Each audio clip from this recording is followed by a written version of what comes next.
నమస్తే, good morning అందరికీ. మీకు ఒకటి రెండు విషయాలు మీతో పంచుకోవాలనేటువంటి ఉద్దేశంతో వచ్చిన దాంట్లో ప్రధానంగా ఒకటి బీసీల అంశం పట్ల తెలంగాణ రాష్ట్ర ప్రభుత్వం కాంగ్రెస్ పార్టీ ఎంత నమ్మక ద్రోహం చేసిందనేటువంటిది ఒకటి. రెండోది ఆమె ఎవరో ఏడుస్తూ ఉన్నారు కదా, ఆమెది మీద అన్ని కలిపి మాట్లాడతా. ఈ రెండు చాలా క్లియర్గా మాట్లాడతా. ఇక ఈ లైవ్ చూస్తున్నటువంటి మిత్రులారా, ఇది free content. All YouTubers can use it freely. మీరు అందరూ కూడా దీన్ని ఫ్రీగా వాడుకోవచ్చు. ఈ లైవ్ స్ట్రీమ్ని సేమ్ మీ యూట్యూబ్లో కూడా లైవ్ స్ట్రీమ్ పెట్టుకోవచ్చు. ఈ పేజ్లో ఈ యూట్యూబ్ ఛానల్లో తీన్మార్ మల్లన్న అఫీషియల్ అనేటువంటి దాంట్లో ఉన్న ప్రతి కంటెంట్ను మీరు ఫ్రీగా వాడుకోవచ్చు. ఫ్రీగా యూటిలైజ్ చేసుకోవచ్చు.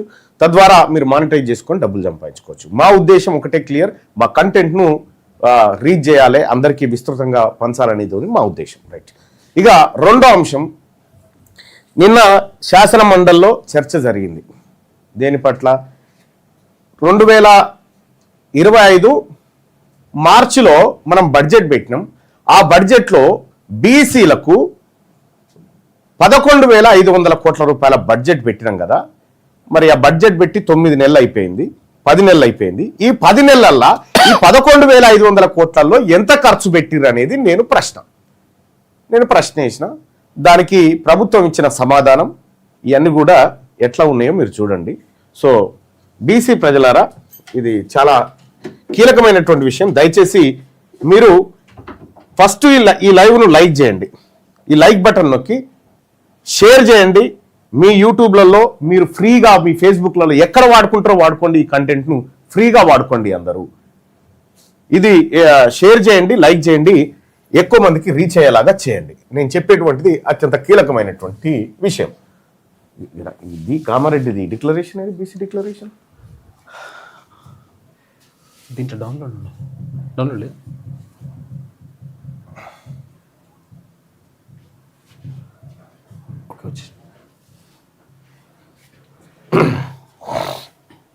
ఇది కామారెడ్డి బీసీ డిక్లరేషన్. లో కాంగ్రెస్ ఏమేం హామీలు ఇచ్చిందో ఒక్కసారి మనం క్లియర్గా ఇక్కడ చూడాలి. ఇక్కడ కామారెడ్డి బీసీ డిక్లరేషన్ లో ఎప్పుడు పెట్టిరి BC declaration? Kamareddy BC declaration అంటే తెలంగాణలో కాంగ్రెస్ పార్టీ అధికారంలోకి వస్తే బీసీల కోసం ప్రకటించిన హామీల సమూహం. ఇందులో రిజర్వేషన్లు పెంచడం, బీసీ సప్లాన్ నిధులు, బీసీ భవనాలు వంటివి ప్రధానం. వీటిని అమలు చేయాలని డిమాండ్ చేస్తూ కామారెడ్డిలో పెద్ద ఎత్తున సభలు, నిరసనలు జరిగాయి. ఈ డిక్లరేషన్ తెలుగులో ముఖ్యంగా జనాభా ప్రాతిపదికన రిజర్వేషన్లు, బీసీ సప్లాన్, 20,000 కోట్ల నిధులు, ప్రతి జిల్లాలో బీసీ భవన్ వంటి అంశాలు కలిగి ఉన్నాయి. ఏమేమి చెప్పారు ఇక్కడ? రిజర్వేషన్ల పెంపు, జనాభా లెక్కల ఆధారంగా బీసీ రిజర్వేషన్లను 23 నుంచి 42కి పెంచుతామని హామీ. 23 నుంచి 42కు పెంచకపోగా 23 నుంచి 17కు తగ్గించారు రేవంత్ రెడ్డి. ఇక బీసీ సప్లాన్, తొలి అసెంబ్లీ సమావేశంలోనే బీసీ సప్లాన్ ను ప్రవేశపెడతామని ప్రకటన. ఇప్పుడు ఎన్ని అసెంబ్లీ సమావేశాలు అయిపోయినాయి? 2 ఏళ్ళు గడిచిపోయింది. రెండో మాసికం కాంగ్రెస్ పార్టీకి తెలంగాణ రాష్ట్రంలో కాంగ్రెస్ పార్టీ అధికారంలోకి వచ్చి 2వ ఏడాది అయింది, 3వ ఏడాది నడుస్తా ఉంది. తొలి అసెంబ్లీ సమావేశంలో సప్లాన్ పెడతామని పెట్టకుండా ఇక నిధులు 5 ఏళ్లలో బీసీల అభివృద్ధికి ఏటా అంటే ప్రతి ఏడాది 20,000 కోట్ల రూపాయల చొప్పున 1,00,000 కోట్లు ఖర్చు చేస్తామని వాగ్దానం చేసింది. ఇది ముఖ్యమంత్రి రేవంత్ రెడ్డి కాంగ్రెస్ పార్టీ ఇచ్చిన హామీ. మరి వీళ్ళు ఏమంటారు? ప్రతి ఏడాది 20,000 కోట్లు పెడతాం బీసీలకు.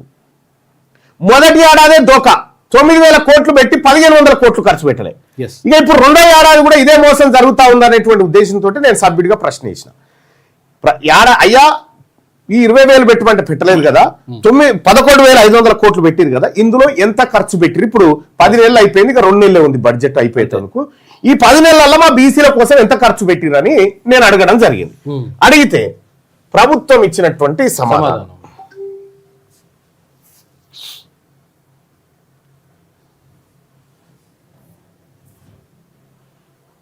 ఇగో ప్రభుత్వం ఇచ్చిన సమాధానం మీరు చూడండి. ఇది యాజ్ ఇట్ ఈజ్ గా ప్రభుత్వ సమాధానాన్ని మీకు ఇక్కడ పెడుతున్నా. తెలంగాణ శాసన పరిషత్తు ప్రశ్న నెంబర్ 4429, తీన్మార్ మల్లన్న ఎమ్మెల్సీ. గౌరవనీయులైన రవాణా వెనుకబడిన తరగతుల సంక్షేమ శాఖ మంత్రి గారు దయచేసి క్రింది సమాచారం తెలియజేస్తారా అని అడిగిన. ఏంది? ప్రస్తుత ఆర్థిక సంవత్సరంలో వెనుకబడిన తరగతులకు కేటాయించిన 11,500 కోట్ల బడ్జెట్ కు గాను ఇప్పటి వరకు ఖర్చు చేసిన నిధుల పరిమాణం ఎంత, వివిధ పనుల కోసం ఖర్చు చేసిన నిధుల వివరాలు ఏమిటి అని 2 దాంట్లో పెట్టిన. ప్రభుత్వం ఏం చెప్పింది, ఇప్పటి వరకు 2,426 కోట్లను ఖర్చు చేయడం అయింది అని చెప్పింది. వివిధ పనుల కోసం ఖర్చు చేసిన నిధుల వివరాలను అనుబంధ రూపంలో సభా సమక్షంలో ఉంచడం అయింది. సభ ముందు పెట్టింది. పై సమాధానం గౌరవ రవాణా వెనుకబడిన తరగతుల సంక్షేమ శాఖ మంత్రి గారి ఆమోదం పొంది ప్రభుత్వ కార్యదర్శి తరఫున ఇచ్చారు. ఏం ఖర్చు పెట్టిరా అని అడిగితే ఇది లెక్క పెట్టినదేమో బడ్జెట్ 11,500 కోట్లు, 11,405 కోట్ల రూపాయల బడ్జెట్ మొత్తం. అరే ఇక్కడ దేనికి ఎంత పెట్టిరా అంటే ఫస్ట్ ఇది 2025-26 ఆర్థిక సంవత్సరంలో వెనకబడిన తరగతుల సంక్షేమానికి సంబంధించి వివిధ పనుల కోసం ఖర్చు చేసిన నిధుల పరిమాణ వివరాలు ఈ క్రింది పట్టికలో చూపడమైనది.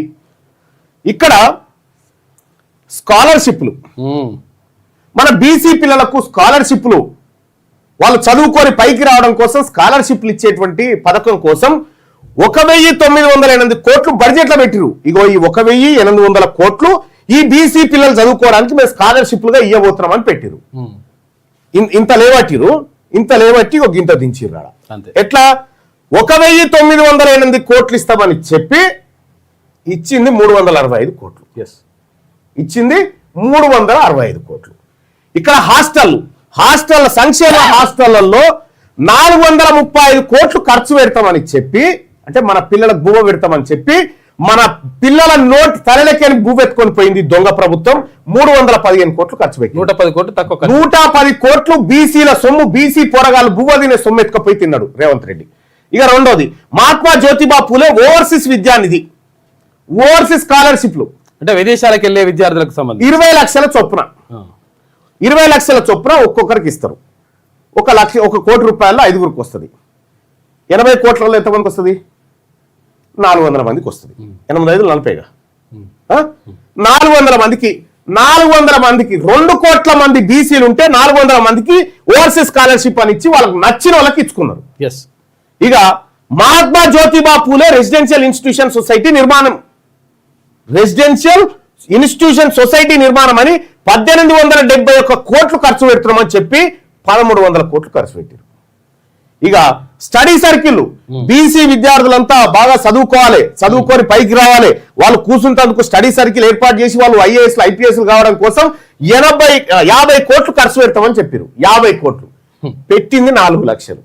ఆ జీతాలు కూడా 4 లక్షలు కేవలం జీతభత్యాలకు. ఇక ఈ విద్యారంగం పైన 4,345 కోట్లు ఖర్చు పెడతామని చెప్పింది ప్రభుత్వం. పెట్టింది 2,068 కోట్లు. మా విద్యార్థుల సొమ్ము, ఒక రకంగా చెప్పాలంటే మా విద్యార్థుల సొమ్ము ఎవడు తిన్నాడు? ఈ ప్రభుత్వం సంకనాకి తింటా ఉంది మా సొమ్ము. మా విద్యార్థుల ఇంకా బొస్తా ఉన్నాయి కానీ మా విద్యార్థులది ఈ ప్రభుత్వం, ఈ దొంగ ప్రభుత్వం, ఈ రెడ్డి ప్రభుత్వం తింటా ఉంది మా బీసీ సొమ్ము, మా బీసీ విద్యార్థుల సొమ్ము. ఇది సర్కార్ లెక్కలే. ఇక జీవనోపాధి రంగం తెలంగాణ గీత కార్మికుల కోఆపరేటివ్ ఫైనాన్స్ కార్పొరేషన్ లిమిటెడ్ కు సాయం. తెలంగాణ రాష్ట్రంలో ఉన్నటువంటి గౌడ సోదరులు, ఈ గౌడ సోదరులు తెలంగాణ రాష్ట్రంలో 3వ హైయెస్ట్ కమ్యూనిటీ బీసీలలో. 3వ హైయెస్ట్ కమ్యూనిటీ. ఫస్ట్ కమ్యూనిటీ వచ్చేసి ముదిరాజులు, సెకండ్ యాదవులు, థర్డ్ గౌడ్స్. ఈ హైయెస్ట్ కమ్యూనిటీలో ఒకటైనటువంటి గౌడ సోదరులకు లక్షలాది మంది తాడి చెట్ల మీద గీత కార్మికులుగా పనిచేసి బతుకుతా ఉన్నారు, జీవనోపాధి పొందుతా ఉన్నారు. ఈ గౌడ్ల సంక్షేమం కోసం కార్పొరేషన్ ద్వారా వాళ్ళకు ఫైనాన్స్ క్రియేట్ చేసి వాళ్ళకు లోన్లు ఇచ్చి తద్వారా వాళ్ళని పైకి తీసుకొస్తాం. దానికోసం మేము 70 కోట్లు ఖర్చు పెడతామని చెప్పారు. 70 కోట్లు గౌడ్లకు. వీళ్ళు పన్ను కూడా కడతారు, శిస్తు కడతారు, వాళ్ళ శిస్తులు కడతారు. వీళ్ళు దేనికి? ఆయన మోగు ముస్తాలు కట్టుకొని ఇంట్లోకి వెళ్ళిందంటే మళ్ళీ వస్తారా రాదా తెలియదు. గ్యారంటీ లేని బతుకది. ఆ బతుకు కోసం, ఆ గౌడ్ల కోసం 70 కోట్లు ఖర్చు పెడతామని మా గౌడన్నల కోసం 19 కోట్లు ఖర్చు పెట్టిరు. నేను అడిగిన, అయ్యా నువ్వు స్వయాన గౌరవ్ కదా మంత్రి, ఏమైనా సిగ్గు అనిపిస్తలేదా? మీరే మంత్రిగా ఉన్నారు కదా, 70 కోట్లు ఖర్చు పెడతా అని నువ్వు ఆ కులస్తులు ఉండి 19 కోట్లు కూడా ఖర్చు పెట్టలేదు. నీది ఏం ప్రభుత్వం, నీదేం మంత్రి పదవి అని అడిగిన. అంటే సిగ్గు అని అనలే కానీ మీకు ఏమైనా అనిపిస్తలేదా అని అడిగిన. అవును. అయితే 70 కోట్లు ఖర్చు పెడతామని నా గౌడ సోదరులకు 19 కోట్లు ఖర్చు పెట్టింది. ఎవడు తిన్నాడు? గౌండ్ల సొమ్ము ఎవడు తిన్నాడు? ఇందులో దాదాపుగా 41,000 కోట్లు 51 కోట్లు గౌడ్ల సొమ్ము, 51 కోట్లు మా గౌడన్నల సొమ్ము ఈ రెడ్లు తిన్నారు. చేనేత కార్మికులు ఎంత అద్భుతమైనటువంటి చేనేత కళలు మనకాడ సిరిసిల్ల, పోచంపల్లి, గద్వాల ఇట్లా అనేక మంది చేనేత కార్మికులు బతుకుతా ఉన్నారు. ఈ బతుకుతున్నటువంటి చేనేత కార్మికులకు మేము ఆర్థిక సాయం చేస్తాం. ఎంత చేస్తాం? 450 కోట్ల రూపాయలు సాయం చేస్తాం చేనేత కార్మికులకు అని చెప్పారు. కానీ చేసింది ఎంత? 168 కోట్లు. ఈ చేనేత కార్మికులకు సంబంధించినటువంటి దాదాపు 282 కోట్లు చేనేత కార్మికులది, మా శాలది, మా పద్మశాలది, మా మార్కాండేయ వారసులది 280 కోట్ల సొమ్ము తిన్నాడు రేవంత్ రెడ్డి. 280 కోట్ల మా పద్మశాలిల సొమ్ము తిన్నాడు రేవంత్ రెడ్డి. 10 నెలలు అయింది, ఇంకెక్కడికి అయిపోయాయి. 22 బీసీ కార్పొరేషన్లు మరియు రాజీవ్ యువ వికాసం, 22 బీసీ కార్పొరేషన్లు పెడతాం. బీసీ కార్పొరేషన్ నుంచి ఆ కార్పొరేషన్ లో ఉన్నటువంటి ప్రజలకు మేము ఫైనాన్సులు ఇస్తాం, లోన్లు ఇస్తాం, బతుకు తెర చూపిస్తాం. దానికోసం 4,102 కోట్లు పెడతాం. మనం యువ వికాసం పెడతాం. ఇంకా బీసీలు మీరు ఎంటర్‌ప్రెన్యూర్స్ కావాలి, మీరు 1,00,000, 2 లక్షలు, 3 లక్షలు, 5 లక్షలు మీకు సబ్సిడీలు ఇస్తామని చెప్పి అప్లికేషన్లు తీసుకున్నారు కదా రాజీవ్ యువ వికాసం కింద. 4,102 కోట్ల రూపాయలు దానికి ఖర్చు పెడతామని చెప్పి 13 కోట్లయ్యా. 13 కోట్లు దేనికి పెట్టిరంటే ఆ కార్పొరేషన్ చైర్మన్ల జీతాలకు. ఒక్క అనా పైసా కూడా ఈ 22 కార్పొరేషన్ల ద్వారా ఒక్క బీసీ బిడ్డ కూడా సాయం చేయలే ఈ దొంగ ప్రభుత్వం, ఈ రెడ్ల ప్రభుత్వం. రాజీవ్ యువ వికాసాన్ని మర్డర్ చేసిరు ఆల్రెడీ, కథమైపోయింది. ఇక చూసారు కదా, 4,000 కోట్లు పెడతా అని 13 కోట్లు పెట్టిరు.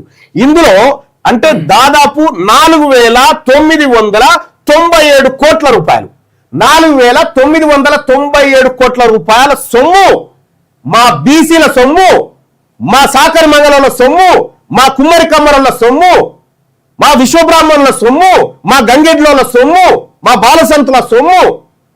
చిన్న దొంగలు వీళ్ళు ఈ రెడ్లు. ఇగో 4,622 కోట్ల రూపాయలు ఇస్తామని చెప్పి 201 కోట్లు మన ముఖాన కొట్టి మన జీవనోపాధి కోసం ఈ 201 కోట్లను మన ప్రజలకు పంచితే మనిషి 10 రూపాయలు రావు. మనిషికి 10 రూపాయలు కూడా రావు. ఏడాదికి 10 రూపాయలు రావు.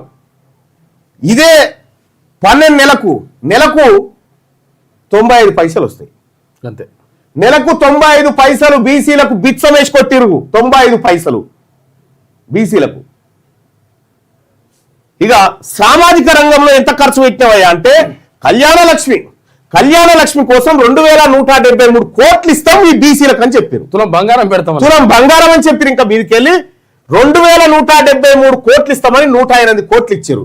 అంటే ఇంకా 2,165 కోట్ల రూపాయల నా బీసీ ఆడబిడ్డల సొమ్ము, నా బీసీ ఆడబిడ్డల కళ్యాణానికి పెళ్లిళ్ళకి ఇవ్వాల్సిన సొమ్ము దొంగతనంగా తిన్నాడు రేవంత్ రెడ్డి. దొంగతనంగా తిన్నాడు. ఇక వెనుకబడిన తరగతుల కోసం కమిషన్ మరియు ప్రత్యేక కమిషన్, డెడికేట్ కమిషన్ వేస్తున్నాం, కులగణన చేస్తున్నామని 150 కోట్లు పెడుతున్నామని జీవో రిలీజ్ చేసిరుగా. 150 లేదు, లొటపీస్ లేదు, అది 21 కోట్లట. 21 కోట్లు కేటాయించి ఖర్చు పెట్టింది 3 కోట్లు. మన బీసీల స్థితిగతులు తెలుసుకోవడానికి చైర్మన్ల జీతాలు కూడా లేదు, పెట్టిన ఖర్చు 3.49 కోట్లు. ఇగో ఇది ఈ దొంగ అగ్రవర్ణ ప్రభుత్వాలకు మన బీసీల మీద ఉన్న ప్రేమ. మొత్తము ఇక్కడ మన సంక్షేమం కోసం జీవనోపాధికి సామాజిక రంగం మొత్తం 2,194 కోట్లు ఖర్చు పెడతామని చెప్పి 112 కోట్లు పెట్టిర్రు. అంటే దాదాపుగా 2,172 కోట్ల రూపాయల సొమ్ము, మన ఆడబిడ్డల సొమ్ము, మన బీసీ ఆడబిడ్డల సొమ్ము తిన్న దొంగలు వీళ్ళు, ఈ దొంగ ప్రభుత్వం.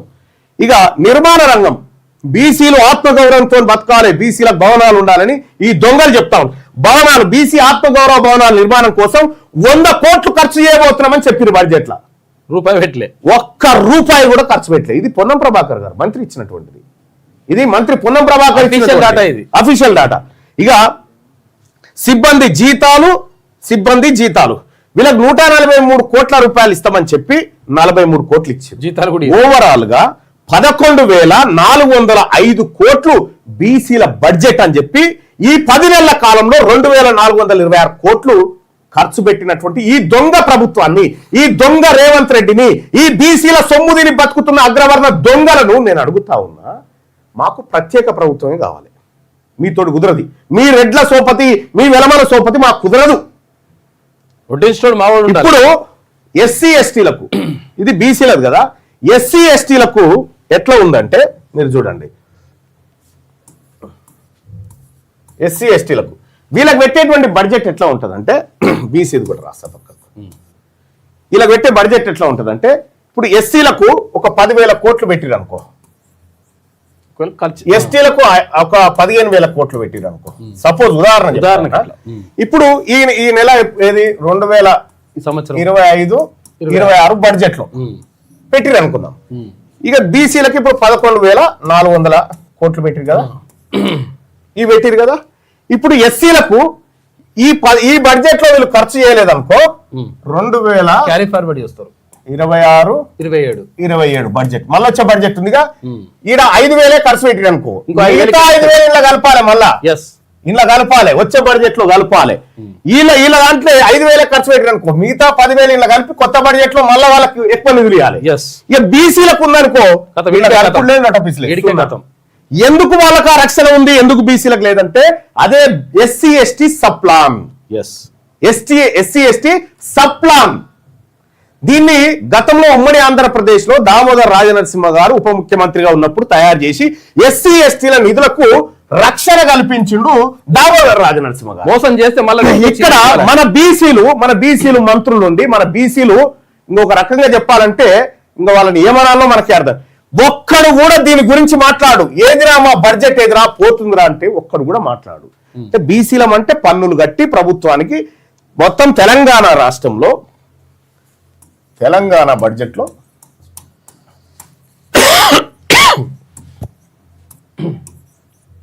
25-26 మొత్తం 3,04,000 కోట్ల రూపాయలు బడ్జెట్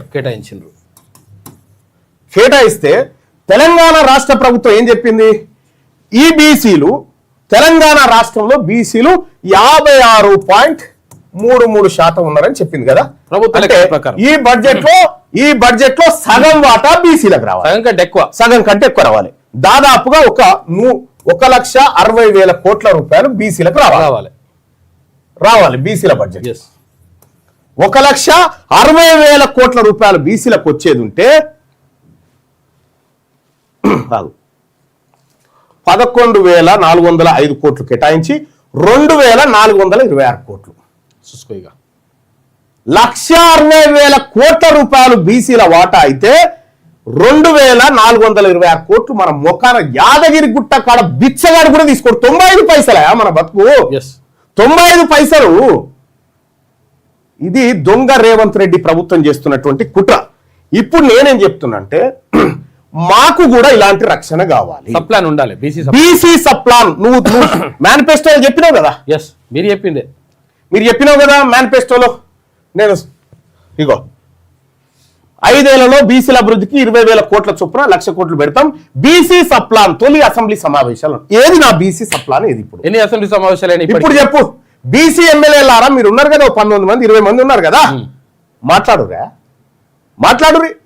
మహేష్ కుమార్ గౌడ్ గారు పిసిసి చీఫ్ కదా, మీరు బీసీ కదా, గవర్నర్లకు ఇస్తేనే గతి లేదా మీ పార్టీలా? మీ పార్టీని ఏమన్నా మెడల్ వస్తున్నావా నువ్వు పిసిసి అధ్యక్షుడు ఉండి?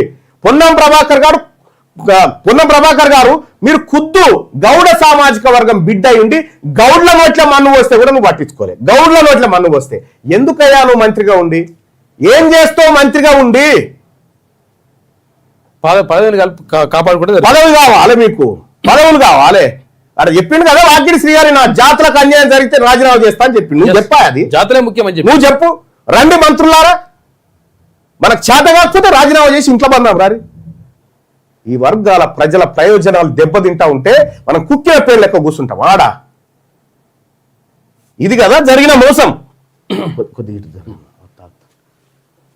ఇది కదా జరిగినటువంటి మోసం. ఇంత క్లియర్గా బీసీ బడ్జెట్ పీడిఎఫ్ లింక్ పెట్టండి మల్లన్న గారు అని చెప్తాను. అందులో పెట్టా బడ్జెట్ లింక్, అది ఎట్లా పెడతావు పెట్టు, అందరు తెలుసుకోవాలి ఇది. ఇక రెండోది, ఇందులోనే మరి బీసీలకు గింత ఇచ్చారు కదా, మరి బీసీలు ఎంత ఇస్తారు, బీసీలు ప్రభుత్వానికి ఎంత ఇస్తారు, ఈ లెక్క కూడా తేలాలి.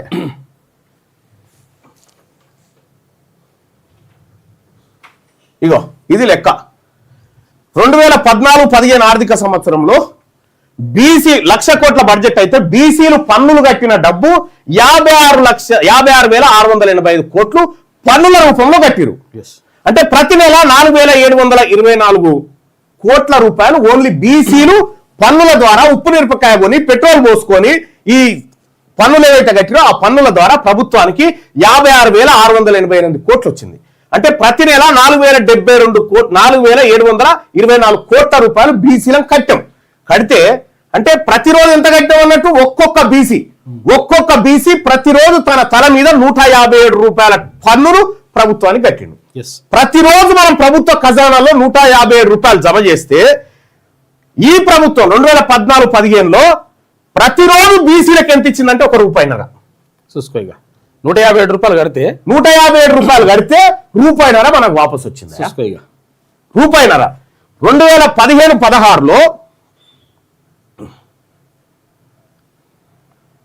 2015-16లో ప్రతిరోజు మనం 181 రూపాయలు కట్టినాం ప్రభుత్వానికి. 181 రూపాయలు కట్టినాం. కడితే ఈ 2015-16లో ₹1.49 కొట్టిరు మన మొకాన. మన సొమ్ము తిని బీసీ ప్రజలారా, వీళ్ళు తిని బతుకుతుంది మన సొమ్మే. ఈ దొంగల దగ్గర పైసలు లేవు, మన సొమ్ము తిని బతా ఉంది. ఇవి నా లెక్కలు కాదు. నేను మొన్న రాత్రి 2 గంటల దాకా కూర్చొని కాగ్ రిపోర్ట్లన్నీ మర్రేసుకుంటా ఏం జరిగింది నా బీసీలకు అన్యాయం అని చెప్పి కూర్చుంటే తేలిన లెక్కలు ఇవన్నీ. 2016-17లో మన మొక్కాన ఇక్కడ ఎంత 2016-17లో 204 రూపాయలు కట్టినాం ఒక్క రోజుకు పన్నుల రూపంలో. ఒక్కొక్క బీసీ నేను 204, ఈయన 204, మీరు 204, ఆయన 204. సరే ఎందుకంటే ఒకరు 400 కట్టొచ్చు, ఒకరు 300 కట్టొచ్చు, ఒకరు 100 కట్టొచ్చు యావరేజ్ గా. అంటే ఒక్క బీసీ ప్రభుత్వానికి 2016-17లో 204 కోట్ల రూపాయలు కడితే ఈ 16-17లో మన మొక్కాన ₹3.74 వేసారు. 200 కడితే 204 రూపాయలు కూడా వేయలే మనకు. అంటే మనకు పోతున్నది ఆదాయమే మన జీవనాలకి పోతుంది ఇంత, మన కడుపులకు వస్తుంది గింత. చూసుకోండి, దీన్ని ఏం ప్రభుత్వం అంటాం? ఈ దొంగల ప్రభుత్వం. అందుకోసమే బీసీల ప్రభుత్వం రావాలి, అందుకోసమే బీసీల రాజ్యాధికారంలోకి రావాలి. వడ్డించేటోడు మనోడై ఉంటే నువ్వు ఏడ కూర్చున్నా, ఏ బంతిలో కూర్చున్నా నీకు వస్తుంది. అందుకోసం కావాలి. మన సొమ్ము దీన్ని బతుకుతున్నటువంటి దొంగల ప్రభుత్వం మనకేదో చేస్తున్నట్టుగా డైలాగులు బీరాలు వలుపుతా ఉంటే చూస్తూ కూర్చో అన్నా. ఎవరన్నా వస్తారా డిబేట్ కి? ఈ లెక్కల మీద దమ్మున్నోడు ఎవరన్నా ఈ రాష్ట్ర ప్రభుత్వం నుంచి ఎవరన్నా వస్తాడా? దమ్మున్నోడిగో ఇది తప్పయా అని చెప్పడానికి ఎవరన్నా వస్తాడా? ఖుద్దు ప్రభుత్వం అయ్యా, ఇది ప్రభుత్వం. ఈ శ్రీధర్ ప్రభుత్వ కార్యదర్శి ఇచ్చినటువంటి లెక్కలు ఇవి, గవర్నమెంట్ లెక్కలు. నేను చెప్పిన లెక్కలన్నీ కంట్రోలర్ అండ్ ఆడిటర్ జనరల్ తప్పు పడితే అందులో తీసినటువంటి లెక్కలు. ఎక్కడెక్కడ బీసీలకు అన్యాయం జరిగిందంటే ఏం చేయాలి మరిగా? ఈ బడ్జెట్ లెక్కలు మీకు డిస్క్రిప్షన్లో లింక్ ఉంటుంది, ఆ లింక్ ద్వారా మీరు తీసుకోండి సోదరులారా. ఇది బీసీలకు సంబంధించినటువంటి సొమ్ము. ఇంకా రెండో టాపిక్లోకి వస్తా. రెండో టాపిక్ ఏంటంటే, ఒక ఆమె ఒలపోత పోస్తా ఉన్నది ఆడ. ఏమని? అసలు టీఆర్ఎస్ ను బీఆర్ఎస్ఏ చేయొద్దు, నాకు నచ్చలే, నేను ఆయన పోలే ఈమెను విలువలేదు. ఫస్ట్ ఈమెను విలువలేదు. తెలంగాణ జాగృతి, భారత జాగృతి ఎందుకైంది? తెలంగాణ కేసీఆర్ గారు డిసెంబర్ 22 తారీఖు డిసెంబర్ 15 ఒక్క నిమిషం ఇది క్లోజ్ చేయమా.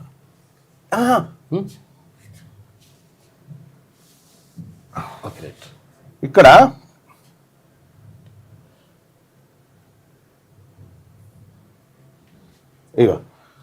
కవితాస్ తెలంగాణ జాగృతి బికమ్స్ భారత జాగృతి టు గో నేషనల్ వైడ్ గా పోతాందుకు వాళ్ళ అయ్యా ఏది తెలంగాణ రాష్ట్ర సమితిని ఏ రోజైతే భారత రాష్ట్ర సమితిగా మార్చిండో షెల్ అంటే తన దుకాణాన్ని తెలంగాణ జాగృతి నుంచి తన పేరులో తెలంగాణ ఉడబీకేసి భారత్ అని జోడించింది. చూసుకో, ఆ రోజు డెక్కన్ క్రానికల్లో వచ్చినట్టు వ్యతిరేకించిన అని చెప్తున్నది. మళ్ళా నేను డిసెంబర్ 14 పత్రిక వచ్చింది, ఈమె వ్యతిరేకించిన అని చెప్తా ఉంది. వ్యతిరేకించిన ఆమె ఈ స్టేట్మెంట్ ఎట్లా చేసింది? నీ జాగృతి ఏమని? భారత జాగృతి ఎడికెళ్ళైంది.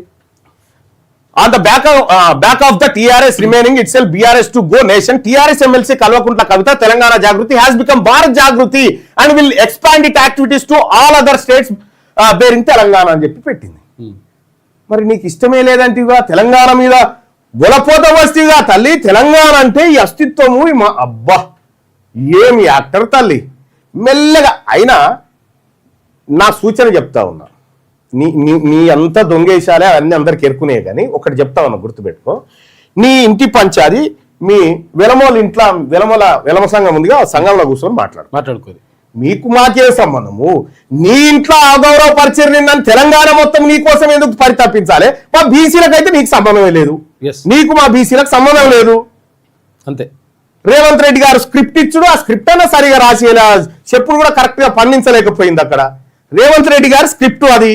రేవంత్ రెడ్డి గారు వదిలిన బాణం అనేది అందరికి ఎరికే. ఇంకా ఇక్కడ మళ్ళా శశబిషలు ఎందుకు?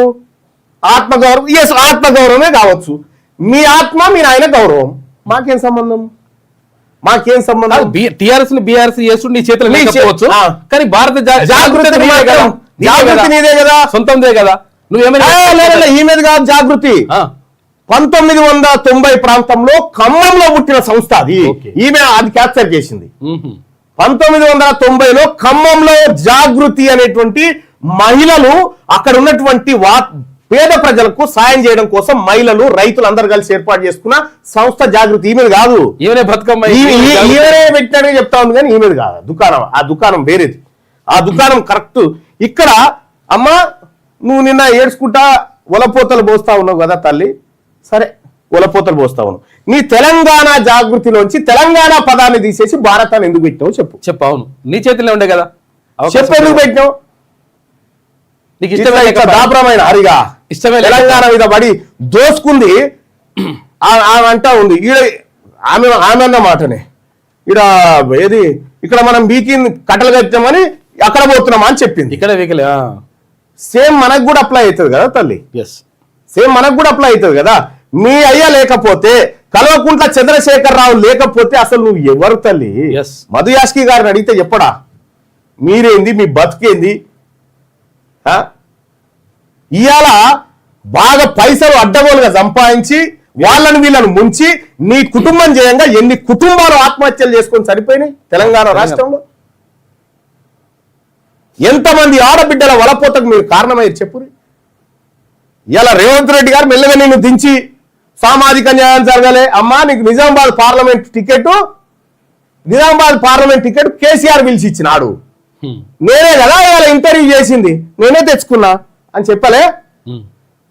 నేనే కదా ఇవాళ నేను ఇంటర్వ్యూ చేసి, ఆ ఇంటర్వ్యూ ఎట్లా మళ్ళా V6 కు ఫోన్ చేసి జర మల్లన్నతో ఇంటర్వ్యూ చేయించని బతిలాడితే నేను చెయ్యను సార్ అంటే బల్మీకి మా అంకమరావు సార్ తోలితే వచ్చిన తీన్బార్ న్యూస్ లో దానికి సంబంధించి తోలితే వచ్చిన. అప్పుడే నీ యాక్టింగ్ గమనించిన. ఏదో మేమే ఏదో బల్మీటికి వచ్చినట్టుగా నువ్వు చేసి యాక్టింగ్ అప్పుడే గమనించిన. కానీ ఒక్కటి గుర్తుపెట్టుకో, నిన్ను పెంచి పెద్ద చేసినటువంటి కల్వకుంట్ల చంద్రశేఖరరావును ఆయన తీవ్ర మనోవేదనకు అసలు గురైతుంది నీ వల్లనే. ఇలా బీఆర్ఎస్ పార్టీని నాశనం చేయాలని రేవంత్ రెడ్డితో జతగట్టి రేవంత్ రెడ్డి బాణం లాగా నువ్వు బయటకు వచ్చి చేస్తా ఉన్నావు కదా దుకాణం. అందుకే పత్రికలలో అన్నిట్లలో ఎందుకు టాప్ వచ్చింది అనుకుంటున్నావు? ఈమెది రేవంత్ రెడ్డి రాపిచ్చిండు, రేవంత్ రెడ్డి కారణంగానే వచ్చింది. బీసీలకు గింత అన్యాయం జరిగితే ఒక్క పత్రికోడన్న ఒక వార్త వేసినావు చూడు, ఫ్రంట్ పేజీలో ఒక్కడన్నా ఒక వార్త వేసినావు చూడు. ఈ అగ్రకులాలకు సంబంధించినటువంటి వార్త. ఇప్పుడు ఈమెను ఏం చేయాలి సార్? మేమంతా ఏమన్నా ఉపాసం ఉందన్నా, దీక్ష చేయన్నా ఈ ఆత్మగౌరవం కోసం? మాకేం సంబంధం అమ్మా, మాకేం సంబంధము? ఇంటి పంచాయతీ తీసుకొచ్చి మీ ఇంటి పంచాయతీ తెచ్చి మీకు పైసలు ఎక్కువ మీరు కొట్లాడుకొని మీరు కీసులాట వాడి ఇదేదో రాష్ట్రాన్ని నీకేం సంబంధము? నీ కథ ఏంది? 20 లక్షల వాచ్ ఎక్కడి నుంచి? అయ్యో బాగున్నా, నేను కొనుక్కున్నా, పైసలుంటే కొనుక్కో, వ్యాపారం చేసుకోవచ్చండి. వా ఏమి ఇవన్నీ ఉన్నాయి, మీ దుకాణాలు అన్నీ ఉన్నాయి. రాసి పెట్టుకో కవితమ్మ, నువ్వు ఈ రాష్ట్రంలో ఏడ నిలబడ్డా తెలంగాణ రాజ్యాధికార పార్టీ కార్యకర్త చేతిలో చిత్తుగా ఓడిస్తాం బీసీలం. నిన్ను చూడు మెల్లగా దిగిన ఇట్లా రేవంత్ రెడ్డి దించిండని ఆ స్క్రిప్ట్ అన్నా సరిగా రాసి ఇవ్వచ్చు కదా. ఆ స్క్రిప్ట్ కూడా సరిగా రాసి పండలే ఆడ వండలేదని పత్రికలలో మర్చిపించారు. పత్రికలలో బ్యానర్ వార్తలు సపరేట్ హెడ్డింగులు పెట్టి మళ్ళా ఏంటంటే మండల వార్తలు మీరు మాట్లాడి తీసిండ్రా ఏంటంటే పేపర్లలో రావవి. ఎందుకంటే మేము మెజారిటీ ప్రజలైన బీసీల వార్తలు రాయనటువంటి ఈ దద్దమ్మ పత్రికలు ఈమె వలపోతలు రాసుకొచ్చినాయి. ఓ పంజేరి పత్రికా యాజమాన్యాలు ఎవరైతే పోయి ఉన్నారో కవిత ఇంటికాడ కూర్చొని ఇట్లా గప్పుకొని ఏడ్చుకుంటూ కూర్చోరు ఏం జరిగిందో. టీవీ ఛానల్లో కూడా ఉండాలి. మండలి ఏమన్నా వేసిర్రా? మా జాతులకు పట్టబగటీలి అన్యాయం జరిగితే మీకు వార్త కాదా? మా జాతులకు అన్యాయం జరిగితే మీకు వార్త కాదు. ఆమె ఏడ్చిందట. ఏడితే మాకేంది, ఏట్లా కొట్టుకోపోతే మాకెందుకయా? మా మీద తెచ్చి గుర్తా ఉన్నారు ఆ పత్రికల వార్త. పంచాయతీ మొత్తం తెలంగాణ పంచాయతీ అయింది. ఓ పనిచేయరు మీరందరు ఈ పత్రికల ఓనర్లు ఉన్నారు అగ్రకులాలు, మీరు కూడా పోయి కూర్చొని పోయి ఆడ కూర్చొని ఓదార్పు యాత్రకు పెట్టుకోరు. ఒకటి ఎవరింటి పంచాయతీ ఎవరి కథ? మా ఇంటి పంచాయతీ, మా కడుపు కోత, మా విద్యార్థుల భోజనం ఎత్తుకపోయారు, మా ఆడబిడ్డల కళ్యాణ లక్ష్మి దొంగతనం చేసిరు. ఇవిటి వార్తలు ఎవర్రా అంటే ఇవి వార్తలు కావట, అవి వార్తనట. ఆమె ఏడిస్తే వార్తనట. ఇవి పత్రికల. ఈ పత్రికల గురించి మీరు ఏం చెప్తారు బాయ్ సాబ్? లైవ్ చూస్తున్న మిత్రులారా,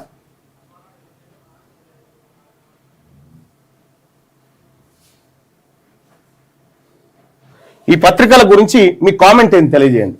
ఈ పత్రికలు వివరిస్తున్నారు. ఇగో అన్ని పత్రికలలో అదే ఉండొచ్చు మేబీ. ఇగో అదే బీఆర్ఎస్ కు నైతికత లేదు. ఈ డ్రామాలు చూడండి. ఇది ఇండ్ల బ్యానరే. ఇగో ఇండ్ల బ్యానర్ వాడతారే, అన్నిట్లో బ్యానరే. ఈనాడులో కూడా బ్యానరే. ఈనాడులో కూడా ఉందా? ఇవన్నీ రేవంత్ రెడ్డి గారు రాసిస్తున్నటువంటి స్క్రిప్ట్ ఇదంతా మీకు. ఇగో రేవంత్ రెడ్డి గారు రాసిస్తున్న స్క్రిప్ట్. రేవంత్ రెడ్డి పైసలు కడతా ఉండు పత్రికలకు ఆమె వార్తలు వేయాలని. ఎందుకు? టీఆర్ఎస్ ను ఖతం చేయాలని. అమ్మా నేను చెప్తా ఉన్నా కల్వకుంట్ల కవిత గారు, నేను ఛాలెంజ్ చేస్తా ఉన్నా. మొన్న 3 మంత్రులు ప్రమాణ స్వీకారం చేశారు కదా. ఎవరు? వాకిటి శ్రీహరి గారు, ఆ తర్వాత అడ్లూరు లక్ష్మణ్ గారు, వివేక్ గారు, 3 ప్రమాణ స్వీకారం చేశారు కదా. అలా నీది 4వ నెంబర్ ఉండేనా లేదా? నీ పిల్లల మీద ఒట్టేసి చెప్పు. నువ్వు ఆ రోజే కాంగ్రెస్ పార్టీతో ములాఖాత్ అయి మంత్రి పదవులు తీసుకోవడానికి పోతే కదా నువ్వు నిలబెట్టిన వాళ్ళకేని. నువ్వేదో ఆత్మగౌరవ పంచాయతీ ఏంది? మోసం జరుగుతుందని నిలబెట్టిన వాళ్ళు. మీ నాయన మీ అన్న కూడా పసిగట్టి నువ్వు బీఆర్ఎస్ పార్టీని మోసం చేసి కాంగ్రెస్ మంత్రిగా మారడానికి వేసిన కుట్ర ఫెయిల్ అయింది కదా. ఆ రోజు 4వ నెంబర్ నీది ఉండేనా లేదా? ఎస్. నువ్వు చెప్పిగా ఇప్పుడు నిన్న పిల్లల మీద ఒట్టేసి చెప్పినావు కదా, ఈ మాట చెప్పిగా. ఇదే మాట చెప్పు. నువ్వు ఏఐసిసిలో ఉన్నటువంటి ఒక కీలక నాయకునితో టచ్ లో ఉన్నావా లేదా? నీ పిల్లల మీద ఒట్టేసి చెప్పింది ఎందుకు చెప్తావా? మా ఈ డ్రామా ఎవరి కోసం? బీసీ ప్రజలారా, మళ్ళా అయ్యది అయిపోయింది, ఇక ఈమె బయలుదేరింది. జాగ్రత్త. వీళ్ళకి అలవ ఇచ్చినా పాపమే. మనం ఈ 78 సంవత్సరాల మన రక్తం దాగిన జాతులు వీళ్ళంతా. ఎవరికే సానుభూతి లేదు. మన ఆత్మగౌరవం మనకు ఉండాల్సిందే బీసీలారా. ఇది ఈ 2 టాపిక్లు. ఇక మీకు ఈ బీసీ బడ్జెట్ కు సంబంధించినటువంటి లింక్ కావాలంటే ఇగో ఇక్కడ ఉంది, ఈ చాట్ బాక్స్ లో ఉంటది. ఈ లింక్ తీసుకోరు. అయితే వివిధ యూట్యూబ్ ఛానళ్ళు ఎవరైతే లైవ్ నడిపిస్తా ఉన్నారో ఇది మీరు కూడా ఈ లింకును ఈ చాట్ బాక్స్ లో పేజ్ చేయండి, దాన్ని పిన్ చేసి పెట్టండి పైన. ఎందుకంటే మళ్ళీ నేను ఇట్లా చెప్తే మళ్ళీ వాళ్ళకి ఆడ దొరకది. కాబట్టి ఇట్లా ఇది క్లిక్ చేయగానే బీసీలకు పెట్టిన బడ్జెట్ భాగవతం అంతా బయటకు వస్తుంది. ఇక మీరు చేయాల్సిందల్లా ఒకటే సోదరులారా, బీసీలకు ప్రత్యేక సప్లాన్ కావాలి, బీసీలకు మాకు కూడా ప్రత్యేక సప్లాన్ కావాలని చెప్పి మనమంతా ఎంఆర్ఓలకు, ఆర్డీఓలకు, కలెక్టర్లకు వినతి పత్రాలు అందజేయండి. తెలంగాణ రాజ్యాధికార పార్టీ నాయకులారా, కార్యకర్తలారా, వివిధ గ్రామ, మండల, నియోజకవర్గ, జిల్లా శాఖలు ఎవరైతే బాధ్యులు ఉన్నారో రేపు 7 తారీఖు రోజు అన్ని కలెక్టర్లకు, అన్ని ఆర్డీఓలకు, అన్ని ఎంఆర్ఓలకు, కమిషనర్లకు అందరికీ వినతి పత్రాలు అందజేసి మాకు బీసీ సప్లాన్ కావాలి అని చెప్పండి. సో దానికి సంబంధించినటువంటిది మీకు ఇక్కడ ఇంకొక లెటర్ ఉంది. ఈ లెటర్ను కూడా మీకు ఇక్కడ డిస్క్రిప్షన్లో పెట్టానో ఎడబెట్టానో పెడతాం.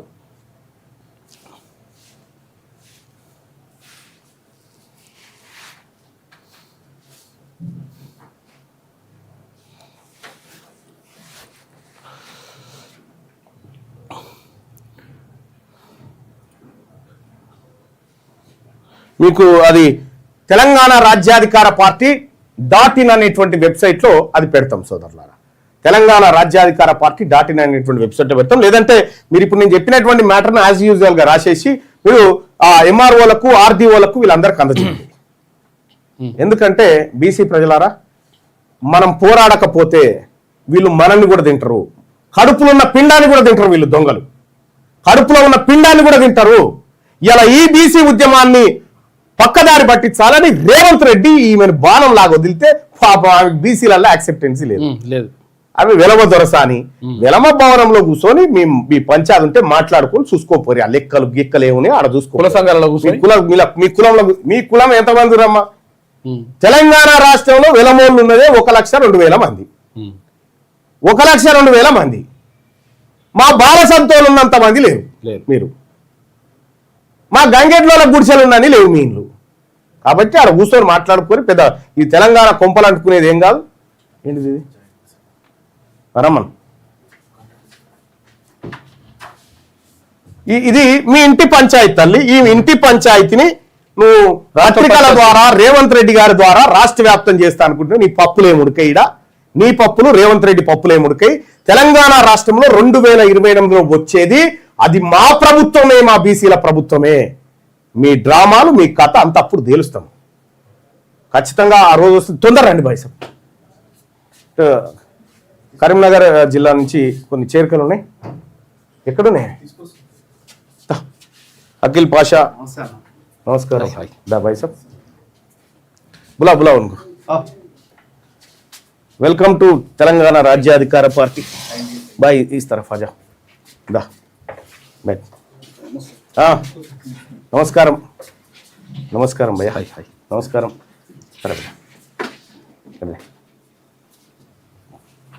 पहला मुझे तेरा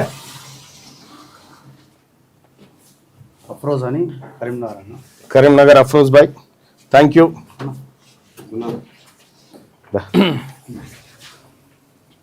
థ్యాంక్ యూ. కొంచెం उधर देख उधर देख. శ్రీనివాస్ అని శ్రీనివాస్. అచ్చా, కంటెస్టెడ్ కార్పొరేటర్ అందరూ రావడానికి సిద్ధంగా ఉన్నారు. ఖచ్చితంగా మనం కరీంనగర్ని ఈసారి కొట్టేసేయాల్సిందే. నేను మున్నాబాయ్ అని బాయ్. 61 డివిజన్ అన్న.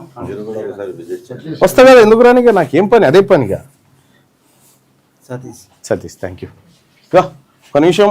ఈ తెలంగాణ రాజ్యాధికార పార్టీలో వీళ్ళు చేరినటువంటి క్రమం, ఎందుకు చేరుతా ఉన్నారు, ఈ ఉద్యమం ఏంది, కొద్దిగా వాళ్ళ మాటల్లో అలాగే అఖిల్ పాషా మాటల్లో కూడా విందాం. అఖిల్ కొంచెం ముందు ముందుగా తెలంగాణ రాష్ట్ర ప్రజలకు, అదేవిధంగా మా కరీంనగర్ జిల్లా ప్రజలకు తెలంగాణ రాజ్యాధికార పార్టీ తరఫున ప్రత్యేక నమస్కారాలు తెలియజేస్తూ, ఈరోజు కరీంనగర్ జిల్లా నుంచి కొన్ని డివిజన్లలో వార్డుల వైజ్గా మరి డివిజన్లలో పోటీ చేసే అభ్యర్థులు ఇక్కడికి వచ్చారు చేరికల కోసం. మన సూర్యాపేట జిల్లా ప్రైవేట్ టీచర్ల సంఘానికి సంబంధించినటువంటి వాళ్ళు కూడా మిత్రులు మన పార్టీలో చేస్తా ఉన్నారు. వాళ్ళకి స్వాగతం. ఓకే.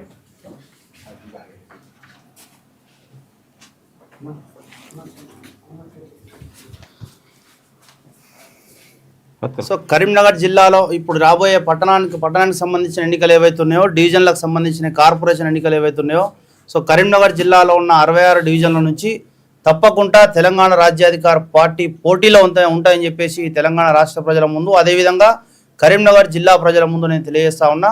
పోటీకి అభ్యర్థులు ఎవరైనా అర్హులు ఉంటే ఖచ్చితంగా వాళ్ళ కాయిస్మదం ఎవరైతే ఉంటే ఎవరైనా ఉంటే ఖచ్చితంగా తెలంగాణ రాజ్యాధికార పార్టీకి రావాల్సిందే. సో పోటీ చేయాలని ఇంట్రెస్ట్ ఉంటే కూడా సంప్రదించాల్సింది కరీంనగర్ తెలంగాణ రాజ్యాధికార పార్టీ టీంకు. అదేవిధంగా ఇప్పుడు వచ్చిన వాళ్ళు దాదాపు అందరూ డివిజన్లలో కార్పొరేటర్గా పోటీ చేసిన వాళ్ళు, ఇంతకుముందు పోటీ చేసి మరి తక్కువ మెజార్టీతోని ఓటమి పాలైన వాళ్ళు ఖచ్చితంగా ఈసారి బీసీ రాజ్యాధికారం సాధించాలి అనే ఉద్దేశంతో యావత్ తెలంగాణ రాష్ట్రంలో బీసీ రాజ్యాధికారం కోసం మరి నడుస్తున్న ఈ ఉద్యమం ఏదైతే ఉందో ఉద్యమాన్ని మరి దృష్టిలో పెట్టుకొని మా బీసీలు, ఎస్సీ, ఎస్టీ, మైనార్టీలందరూ చైతన్యమయ్యారు. కాబట్టి ఈసారి కరీంనగర్లో 66 డివిజన్లలో ఖచ్చితంగా మరి బీసీల జెండా ఎగరబోతుంది. అదేవిధంగా బీసీ, ఎస్సీ, ఎస్టీ, మైనార్టీలందరూ ఐక్యమై మరి ఖచ్చితంగా పోటీలో ఉన్న బీసీ, ఎస్సీ, ఎస్టీ, మైనార్టీలందరినీ గెలిపిస్తారని చెప్పేసి ఆశిస్తూ, తప్పకుండా ఈసారి కరీంనగర్ జిల్లా నుంచి దాదాపు తప్పకుండా ఎక్కువ శాతం మరే తెలంగాణ రాజ్యాధికార పార్టీ సీట్లు సాధిస్తామని చెప్పేసి మరి తెలియజేస్తూ అదేవిధంగా నూతన సభ్యులతో కూడా మరి మాట్లాడించే ప్రయత్నం చేద్దాం. జై బీసీ, జై బీసీ, జై బీసీ, జై బీసీ, జై మల్లన్న, జై మల్లన్న, జై మల్లన్న, జై మల్లన్న.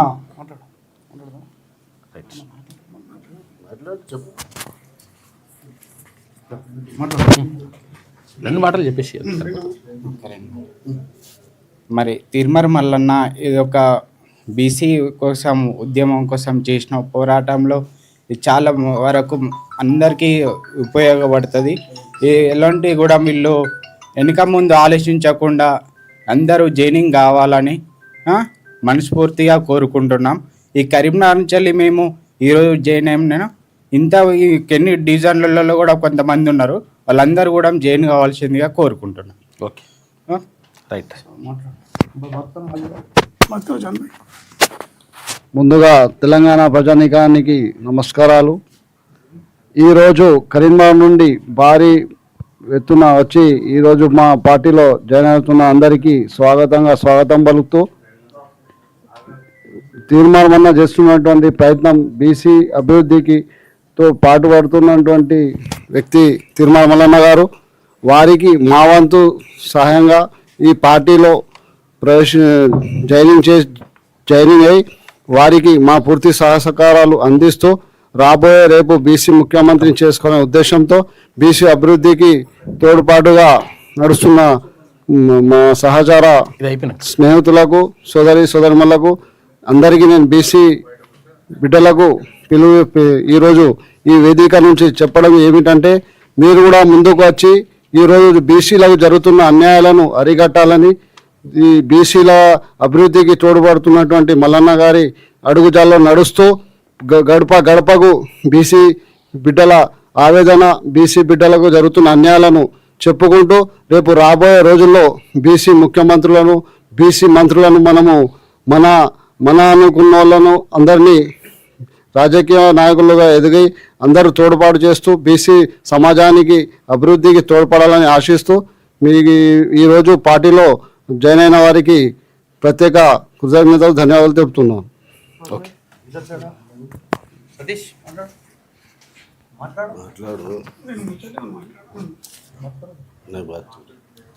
మరి ముఖ్యంగా కరీంనగర్ జిల్లా నుంచి ఈ తెలంగాణ రాష్ట్ర ప్రజల ముందు ఒక ముచ్చట పెడతా ఉన్నాము. తెలంగాణ రాష్ట్రంలో కరీంనగర్ జిల్లా అంటే చాలా కీలకమైనది. ప్రతి ఒక్క రాజకీయ పార్టీ కరీంనగర్ జిల్లా నుంచే పురుడు పోసుకుంది. ఆ రాజకీయ పార్టీ ఈ తెలంగాణ రాజ్యాధికార పార్టీ కూడా ఖచ్చితంగా కరీంనగర్ జిల్లా నుంచే ముందు వరుసలో ఉంటుందని చెప్పేసి తెలియజేస్తూ, కరీంనగర్ జిల్లాలో ఈ తెలంగాణ రాజ్యాధికార పార్టీకి సంబంధించిన మరి కార్పొరేటర్లు ఖచ్చితంగా గెలుపొందుతారు. సో వారి గెలిపే దిశగా మేము పనిచేస్తాము. మరికొన్ని రోజులలో తీన్మార్ మల్లన్న గారు కూడా కరీంనగర్కి రావడానికి సిద్ధమయ్యారు. కాబట్టి కరీంనగర్ జిల్లా వ్యాప్తంగా ఉన్న ఎస్సీ ఎస్టీ బీసీ మైనార్టీ సోదరులంతా ఐక్యమై కరీంనగర్ జిల్లా తెలంగాణ రాజ్యాధికార పార్టీలో చేరి తెలంగాణ రాజ్యాధికార పార్టీని ముందు వరుసలో నిలబెట్టాలని చెప్పేసి కోరుతూ నేను ముగిస్తా ఉన్నా. ఈరోజు మాతోటి వచ్చి చాలామంది చేరికలు కొత్త వాళ్ళు చేరారు మన పార్టీలోకి. సో వీళ్ళందరికీ నేను మరొకసారి ఘనంగా స్వాగతం పలుకుతూ మీ అందరికీ ముందస్తుగా కంగ్రాచులేషన్స్ తెలుపుతూ, తప్పకుండా మీ గెలిపే దిశగా తెలంగాణ రాజ్యాధికార పార్టీ మీ వెంట ఉంటుంది. ఖచ్చితంగా మీతో పాటు ఎన్నికలలో నడుస్తుందని చెప్పేసి నేను వీరందరికీ మాటిస్తా ఉన్నా. Thank you.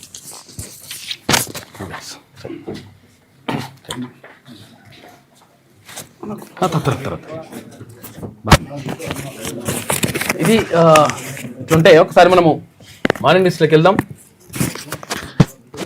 అన్ని జిల్లాల నుంచి చేరికల పరంపర కొనసాగుతూ ఉంది. ఇక ఈనాడు దినపత్రికను చూసుకుంటే విచారణార్హతే సమస్య, పోలవరం నల్లమల సాగర్ పై తెలంగాణ దాఖలు చేసిన రిట్ పిటిషన్ లో సుప్రీంకోర్టు వ్యాఖ్యానించింది. ఆర్టికల్ 131 కింద సివిల్ సూట్ వేసుకోవాలని సూచన. నిర్ణయం తెలిపేందుకు గడువు కోరిన తెలంగాణ తరఫు న్యాయవాది సింఘ్వి. తదుపరి విచారణ 12వ తేదీకి వాయిదా పడ్డది. ఇక ఇరు రాష్ట్రాలు మధ్యవర్తిత్వాన్ని పరిశీలించాలన్న సిజేఐ జస్టిస్ సూర్యకాంత్ అని చెప్పేసి ఒక వార్త కనిపిస్తా ఉంది. ఇక్కడ నదీ జలాలకు సంబంధించి పోలవరం నల్లమల సాగరు అక్కడ ఏది అక్కడ పోలవరం కడతా ఉంది, తర్వాత ఇంకా బనకచెర్ల ఇవన్నీ కూడా కట్టుకుంటా ఆగమాగం చేస్తుందని చెప్పేసి ఇక్కడ తెలంగాణ ప్రభుత్వం ఇక్కడ సుప్రీంకోర్టులో ఒక పిటిషన్ దాఖలు చేసింది దానికి సంబంధించి. అయితే ఈ పిటిషన్ దాఖలు చేస్తే అసలు యాక్చువల్గా దీనికి సంబంధించి మీరు ఒకసారి దీనిపైన పరిశీలించండి, తర్వాత ఈ పిటిషన్కు అర్హత ఉందా లేదా అని చెప్పేసి దీన్ని చూడాలని చెప్పేసి, విచారణ అర్హత ఉందా లేదా అని చెప్పేసి దీనిపైన ఒకసారి మేము పరిశీలిస్తాం, ఆ తర్వాతనే చూస్తామని చెప్పింది సుప్రీంకోర్టు. అయితే సింఘ్వి వాదనలు వినిపించడానికి వెళ్ళిండు. అయితే ఇక్కడ చంద్రబాబు నాయుడు నిన్న ఏమంటుండంటే ఇక్కడ ఏది తెలుగు మహాసభల జరుగుతూ ఉన్నాయి అక్కడ ఏపీలో. అయితే ప్రపంచ 3వ తెలుగు మహాసభలు జరుగుతూ ఉన్నాయి, అందులో చెప్తుండు అంటే ఇరు రాష్ట్రాలు కలిసి కూర్చొని మాట్లాడుకుంటే మంచిగా ఉంటుంది, తర్వాత ఒకరికొకరు సహకరించుకోవాలంటున్నాడు. అనుకున్నప్పుడు ఇప్పుడు ఇక్కడ మనము ప్రాజెక్టు కట్టుకుంటుంటే ఇక్కడ ప్రాజెక్టులు కట్టుకుంటుంటే మహబూబ్నగర్ జిల్లాకు సంబంధించినటువంటి ప్రాజెక్టులు కట్టుకుంటుంటే వాళ్ళు అటెట్లా కడతారు, తర్వాత మాకు అన్యాయం జరుగుతుంది, కృష్ణా వాటర్ మాకు రాకుండా అయిపోతుందని చెప్పేసి పిటిషన్ వేసాం. ఇప్పుడు గోదావరి నీటిని ఎంతైనా వాడుకోవచ్చు అని మేము చెప్పినాము, కాబట్టి మేము కూర్చొని మాట్లాడుకుంటే పరిష్కరించుకోవచ్చు అని చెప్పేసి అక్కడ చంద్రబాబు చెప్తా ఉన్నాడు. కాబట్టి మొత్తం మీద ఇక్కడ సుప్రీంకోర్టులో వేసినటువంటి పిటిషన్కి సంబంధించి 12వ తేదీకి వాయిదా పడ్డది. ఆ తర్వాత మరి ఏం చేస్తారు ఏం కథ అనేది చూడాలి. పోలవరం నల్లమల సాగర్ ప్రాజెక్టు నిర్మాణానికి సమర్పించిన ఫ్రీ ఫిజిబిలిటీ రిపోర్ట్ కు కేంద్ర జల సంఘం CWC ఆమోద ముద్ర వేయక ముందే డిపిఆర్ తయారీ కోసం ఆంధ్రప్రదేశ్ ప్రభుత్వం టెండర్ దాఖలు చేసిన పిలువడాన్ని సవాల్ చేస్తూ తెలంగాణ సర్కార్ దాఖలు చేసిన రెడ్ పిటిషన్ పై విచారణను సుప్రీంకోర్టు 12వ తేదీకి వాయిదా వేసింది. ఇప్పుడు ఏమైంది, ఇప్పుడు కేంద్ర జల సంఘం ఆమోదం తెలిపిన తర్వాత వాళ్ళు ప్రాజెక్టు కట్టుకోవడానికి డిపిఆర్ రెడీ చేసుకోవడానికి అవకాశం ఉంటుంది.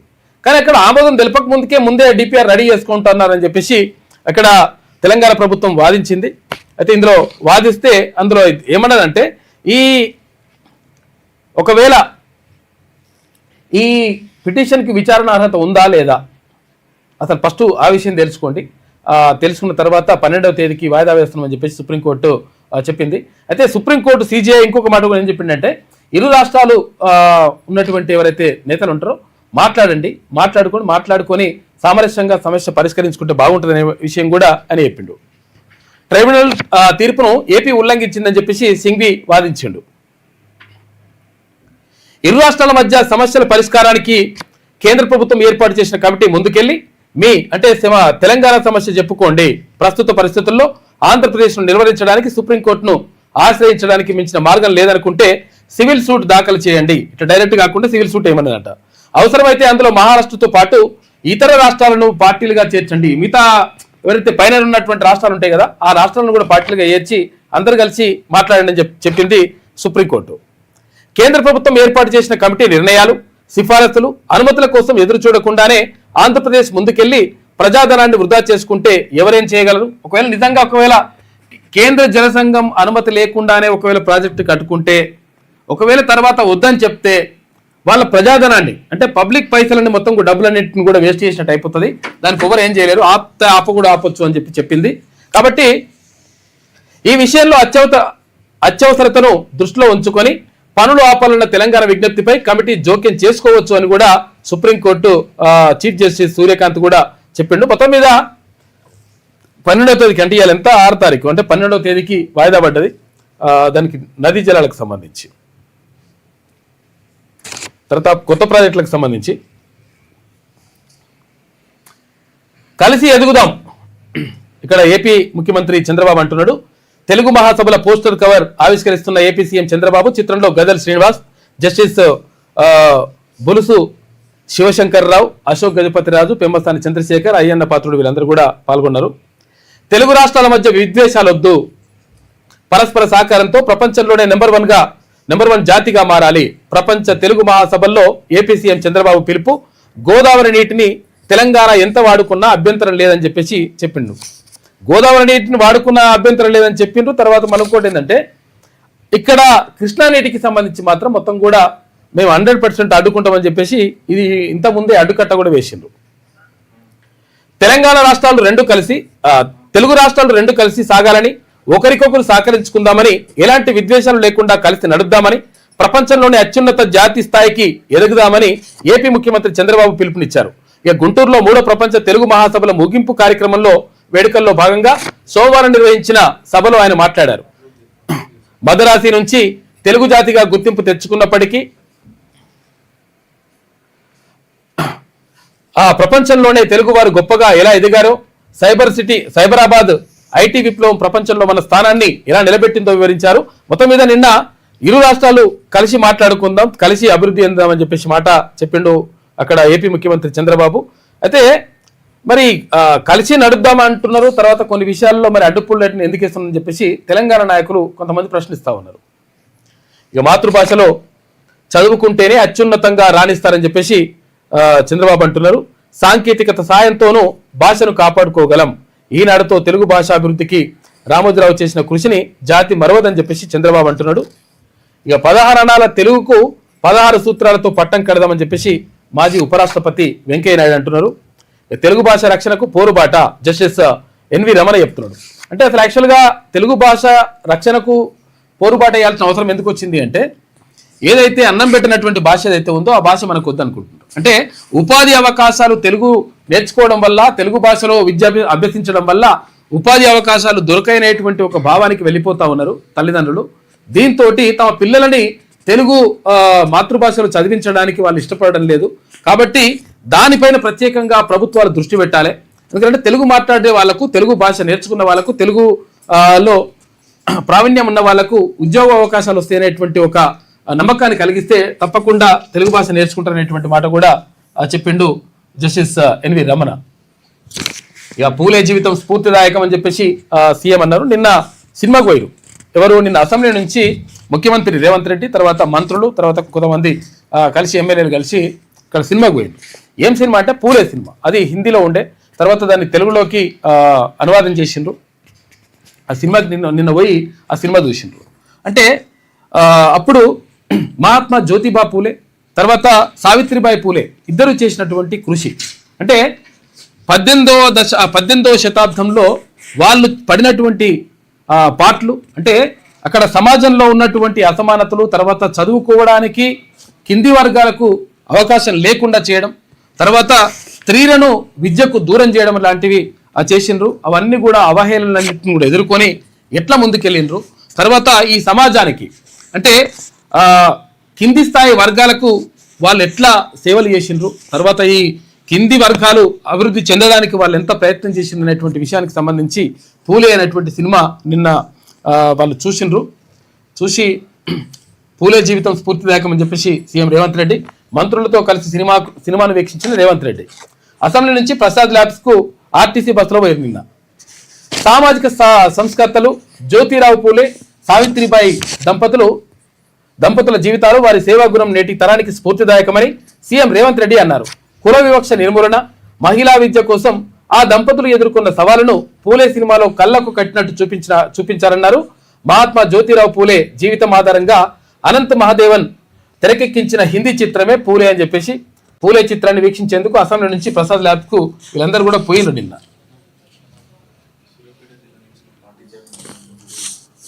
ఉన్నాయా? ఓకే. తర్వాత సూర్యాపేట ఈ ఒక్క నిమిషం చూపించిన తర్వాత చెప్పు. నిన్న వీళ్ళు ప్రసాద్ ల్యాబ్స్కి వెళ్ళిండ్రు. ప్రసాద్ ల్యాబ్స్కి వెళ్ళి అక్కడ సినిమా చూసిండ్రు.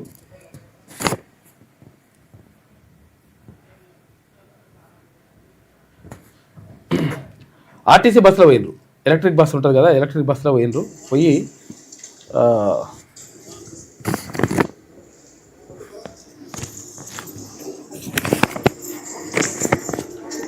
చాలామంది ఎమ్మెల్యేలు, తర్వాత ప్రభుత్వ విప్పులు వీళ్ళు వెళ్ళి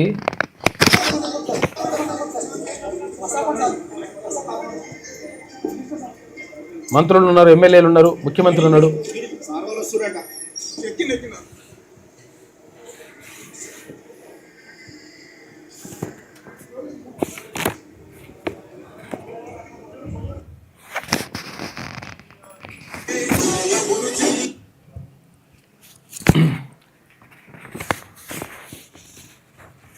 అసెంబ్లీ నుంచి డైరెక్ట్గా అక్కడ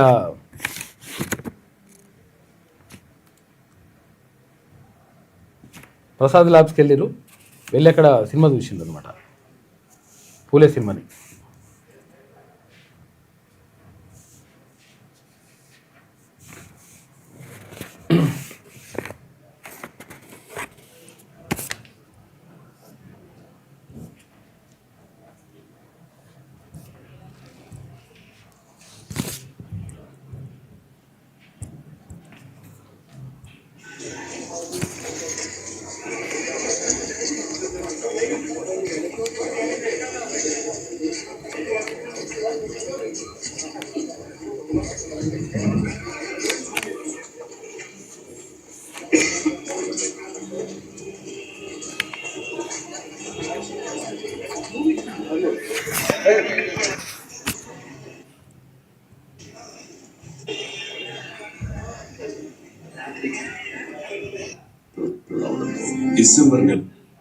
ఇట్లా సినిమా కూడా నిన్న చూసిండు అది.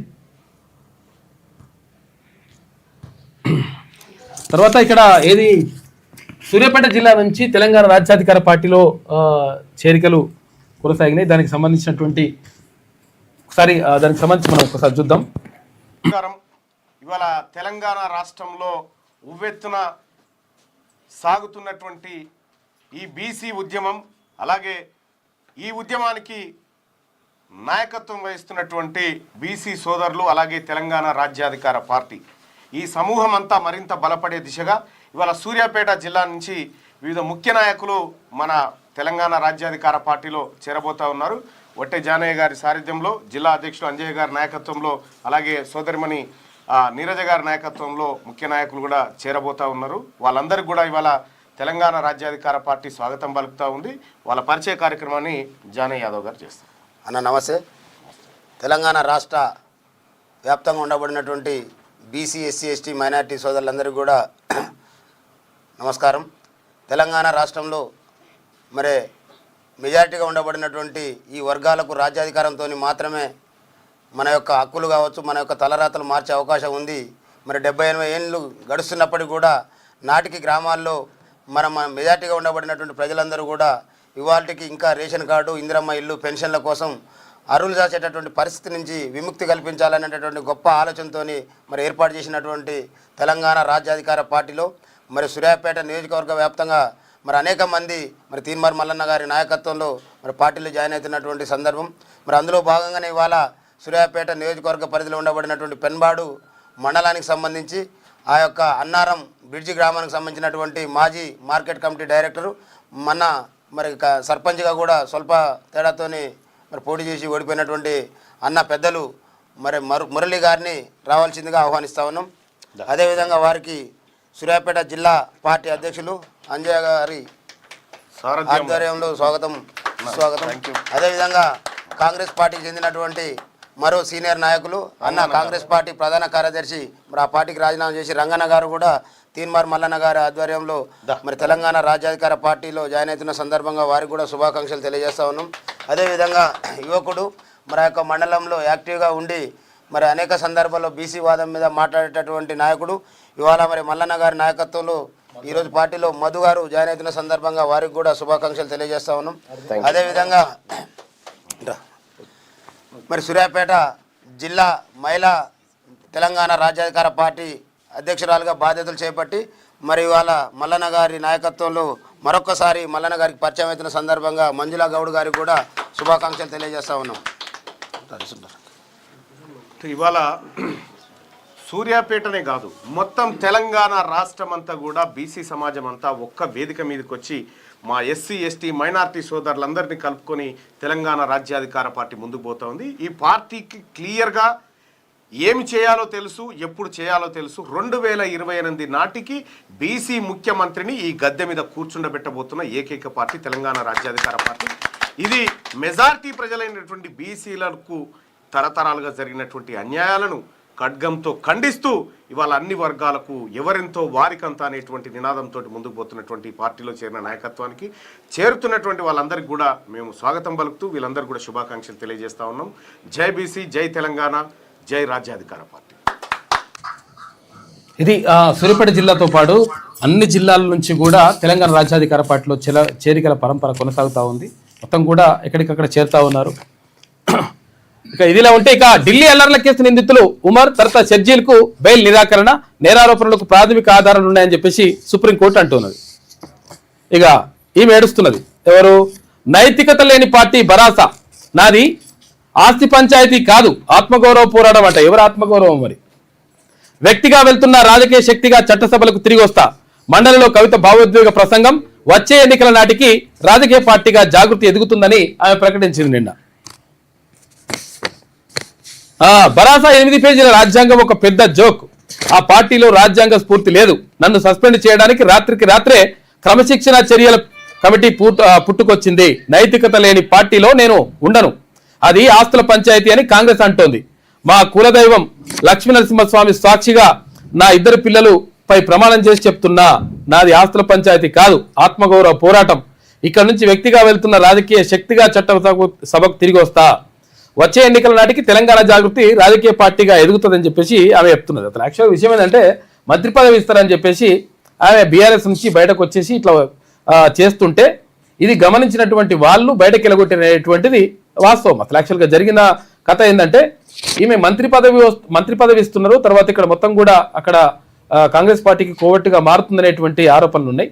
అయితే ఈ నేపథ్యంలోనే అక్కడ కేసీఆర్ కానీ తర్వాత అక్కడ కేటీఆర్ కానీ వీళ్ళందరూ కలిసి మొత్తం మీద ఏదో మోసం అవుతుందని చెప్పేసి పార్టీ నుంచి సస్పెండ్ చేసి పడేసింది. జరిగింది అది. కాకపోతే ఏంటంటే మేము చెప్తుంది వేరే అని చెప్పేసి అంటున్నారు. ఎంతవరకు వాస్తవం ఉన్నది ఏం కథ అనేది చూడాలిగా. మొదటి రోజు నుంచే ప్రయత్నం జరిగింది అధ్యక్ష.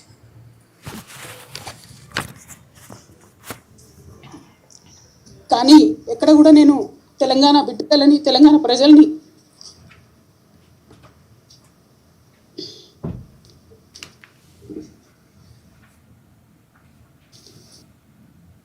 వాళ్ళు పైరవికారులు, ఇప్పుడు నా దగ్గరికి ఎప్పుడు పెద్దవాళ్ళు పైరవికారులు కాంట్రాక్టర్లు ఎవరు రాలేదు అధ్యక్ష. నేను ఎప్పుడు కూడా పేద ప్రజల మధ్యలోనే ఉండి పనిచేస్తున్నాను అధ్యక్ష. నా దగ్గరకు వచ్చినటువంటి బీడీ కార్మికులు కావచ్చు, బీడీ టేకేదారులు కావచ్చు, అంగన్వాడీ టీచర్లు కావచ్చు, ఆశా వర్కర్లు కావచ్చు, ఐకేపీ ఎంప్లాయీస్ కావచ్చు అధ్యక్ష, అదేవిధంగా జిహెచ్ఎంసీ కార్మికులు కావచ్చు అధ్యక్ష, టీచర్లు కావచ్చు అధ్యక్ష, నిరుద్యోగులు కావచ్చు, ఆడబిడ్డలు కావచ్చు, సింగరేణి ఉద్యోగులు కావచ్చు, కరెంట్ ఎంప్లాయీస్ కావచ్చు, ఎవరు వచ్చిన అధ్యక్ష నేను కాదనకుండా నాకెంత వీలైతే అంత పనిచేసి పెట్టేటటువంటి ప్రయత్నం చేసిన అధ్యక్ష. అయినా సరే అధ్యక్ష పార్టీ మౌత్ మొదటి రోజు నుంచే ప్రయత్నం జరిగింది అధ్యక్ష.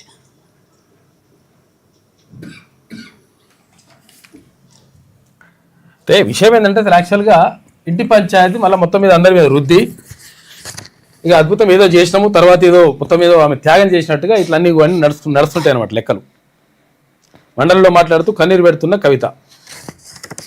ఫోన్ ట్యాపింగ్ వ్యవహారంలో హరీష్ రావుకు ఊరట. ఇక హైకోర్టు తీర్పునే సమర్థించింది సుప్రీంకోర్టు. రాష్ట్ర ప్రభుత్వం వేసిన పిటిషన్లని కొట్టేసింది. ఇక జిఎస్టీ బిల్లుపై Majlis versus Bhajapa. 1 nation 1 tax పేరుతో కేంద్రం లూటీ చేస్తుందని చెప్పి అక్బరుద్దీన్ ఓవైసీ అంటున్నాడు. వెల్లోకి వెళ్లి భాజపా ఎమ్మెల్యేలు నిరసన చెప్పినారు. జిఎస్టీ సవరణలతో రాష్ట్రానికి 7,000 కోట్ల రూపాయల నష్టం జరిగిందని మంత్రి జూపల్లి కృష్ణారావు అంటున్నాడు. నేను సంతోషంగా లేనని మోదీకి తెలుసు అని చెప్పేసి ట్రంప్, అక్కడ అమెరికా అధ్యక్షుడు, గ్రీన్లాండ్ మాకు కావాలి, రక్షణ పరంగా ఆ దేశం కీలకమని చెప్పేసి ట్రంప్ వ్యాఖ్యానించిండు. మేము నిర్దోషులం మధురో దంపతులు వాదించిండ్రు. వెనిజులా అధ్యక్షురాలిగా రోడ్జిగ్జ్ బాధ్యతలు చేపట్టింది. అయితే విషయం ఏంటంటే అసలు యాక్చువల్గా మధురో ఇక్కడ వెనిజులా అధ్యక్షుడిగా ఉంటే అసలు యాక్చువల్గా వాళ్ళని తీసుకుపోయి ఆయనని తర్వాత ఆయన భార్యని ఇద్దరిని కూడా తీసుకుపోయి అక్కడ ఏది కోర్టులో హాజరుపరిచింది. వీళ్ళేదో తప్పు చేసినట్టుగా. విషయం ఏంటంటే అసలు యాక్చువల్గా అమెరికా ఏం చేస్తుందంటే ఇక్కడ వెనిజులాలో అత్యంత ఎక్కువ చమురు నిల్వలు ఉన్నాయి కాబట్టి ఆ చమురు నిల్వలు కొట్టేయాలంటే ఏం చేయాలి? ఆ దేశాన్ని నాశనం చేయాలి, లేకపోతే వాళ్ళకి అనుకూలంగా మార్చుకోవాలి. వాళ్ళు ఇంటలేరు కాబట్టి వాళ్ళని పట్టుకొచ్చేసి ఇట్లా చేస్తావు. మరి దీనిలో ఐక్యరాజ్య సమితి మరి సమితిలో ఏం మాట్లాడుతారో ఏందో చూడాలి మరి దీనిపైన. ఇక ఓఎన్జీసీ బావిలో భారీ బ్లోఅవుట్ వచ్చిందంట. నిన్న మంటలు చెలరేగినాయి. ఎక్కడ ఏది 30 మీటర్ల ఎత్తున ఎగిసిపడుతున్న అగ్నికీలలు. డాక్టర్ బిఆర్ అంబేద్కర్ కోనసీమ జిల్లాలో ఇరుసు మండలో జరిగింది ఈ ఘటన. అయితే 30 మీటర్ల ఎత్తుతో ఇవన్నీ కూడా వచ్చినాయి కదా. కాకపోతే ఏంటంటే అదృష్టవశాత్తు ఎవరికి ప్రాణ నష్టం అయితే జరగలేదు. సంతోషం. ఇంకా ఇగో వెనిజులా కుర్చీ మీద కాలు పెట్టి కూర్చున్నాడు ఎవరు? ట్రంప్. వెనిజులా అధ్యక్షుడిగా రోడ్రిగ్జ్ అని చెప్పేసి ఉపాధ్యక్షురాలు ఉండే, ఆ ఉపాధ్యక్షురాలని ఇప్పుడు అధ్యక్షురాలని చేసిండ్రు. ఇది ఈనాడులో ఉన్నటువంటి ప్రధాన కథనాలు అయితే ఒకసారి వెలుగుదిన పత్రిక చూద్దాం. బండికి వేలాడుతూ బడికి, ఇక స్కూల్ టైంకు బస్సు రాక స్టూడెంట్లు తిప్పలు పడుతున్నారు. ప్రమాదకరంగా 2 కిలోమీటర్ల ప్రయాణించి స్కూల్కి వెళ్తున్నారు. నారాయణపేట జిల్లా మద్దూరు మండలం పెదిరిపహాడ్లో ఈ ఘటన చోటు చేసుకున్నారు. చూడరు ఇట్లా పిల్లలు అంటే ఇప్పుడు ఎక్కడికక్కడ స్థానికంగా బడులు పాఠశాలలు ఉంటే ఇటువంటి పరిస్థితి ఉండదు. లేకపోతే కనీసం వాళ్ళ పిల్లలకు ఈ రవాణా సౌకర్యాలన్నా కల్పించాల్సిన బాధ్యత ఉంటుంది. మరి దీన్ని పట్టించుకోవాల్సిన అవసరం ఉన్నది.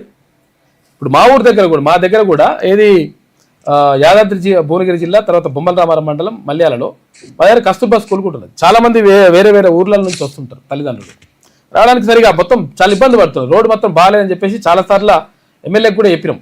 ఎవరు మా స్థానిక ఎమ్మెల్యే ఆలేరు ఎమ్మెల్యే బీర్లాలయ్య ప్రభుత్వ వ్యక్తి, ఆయన కూడా చెప్పి చేస్తా అంటున్నాడు. మరి ఇప్పుడు అట్లే పెట్టిన మరి ఏమైందో చూడాలి కదా.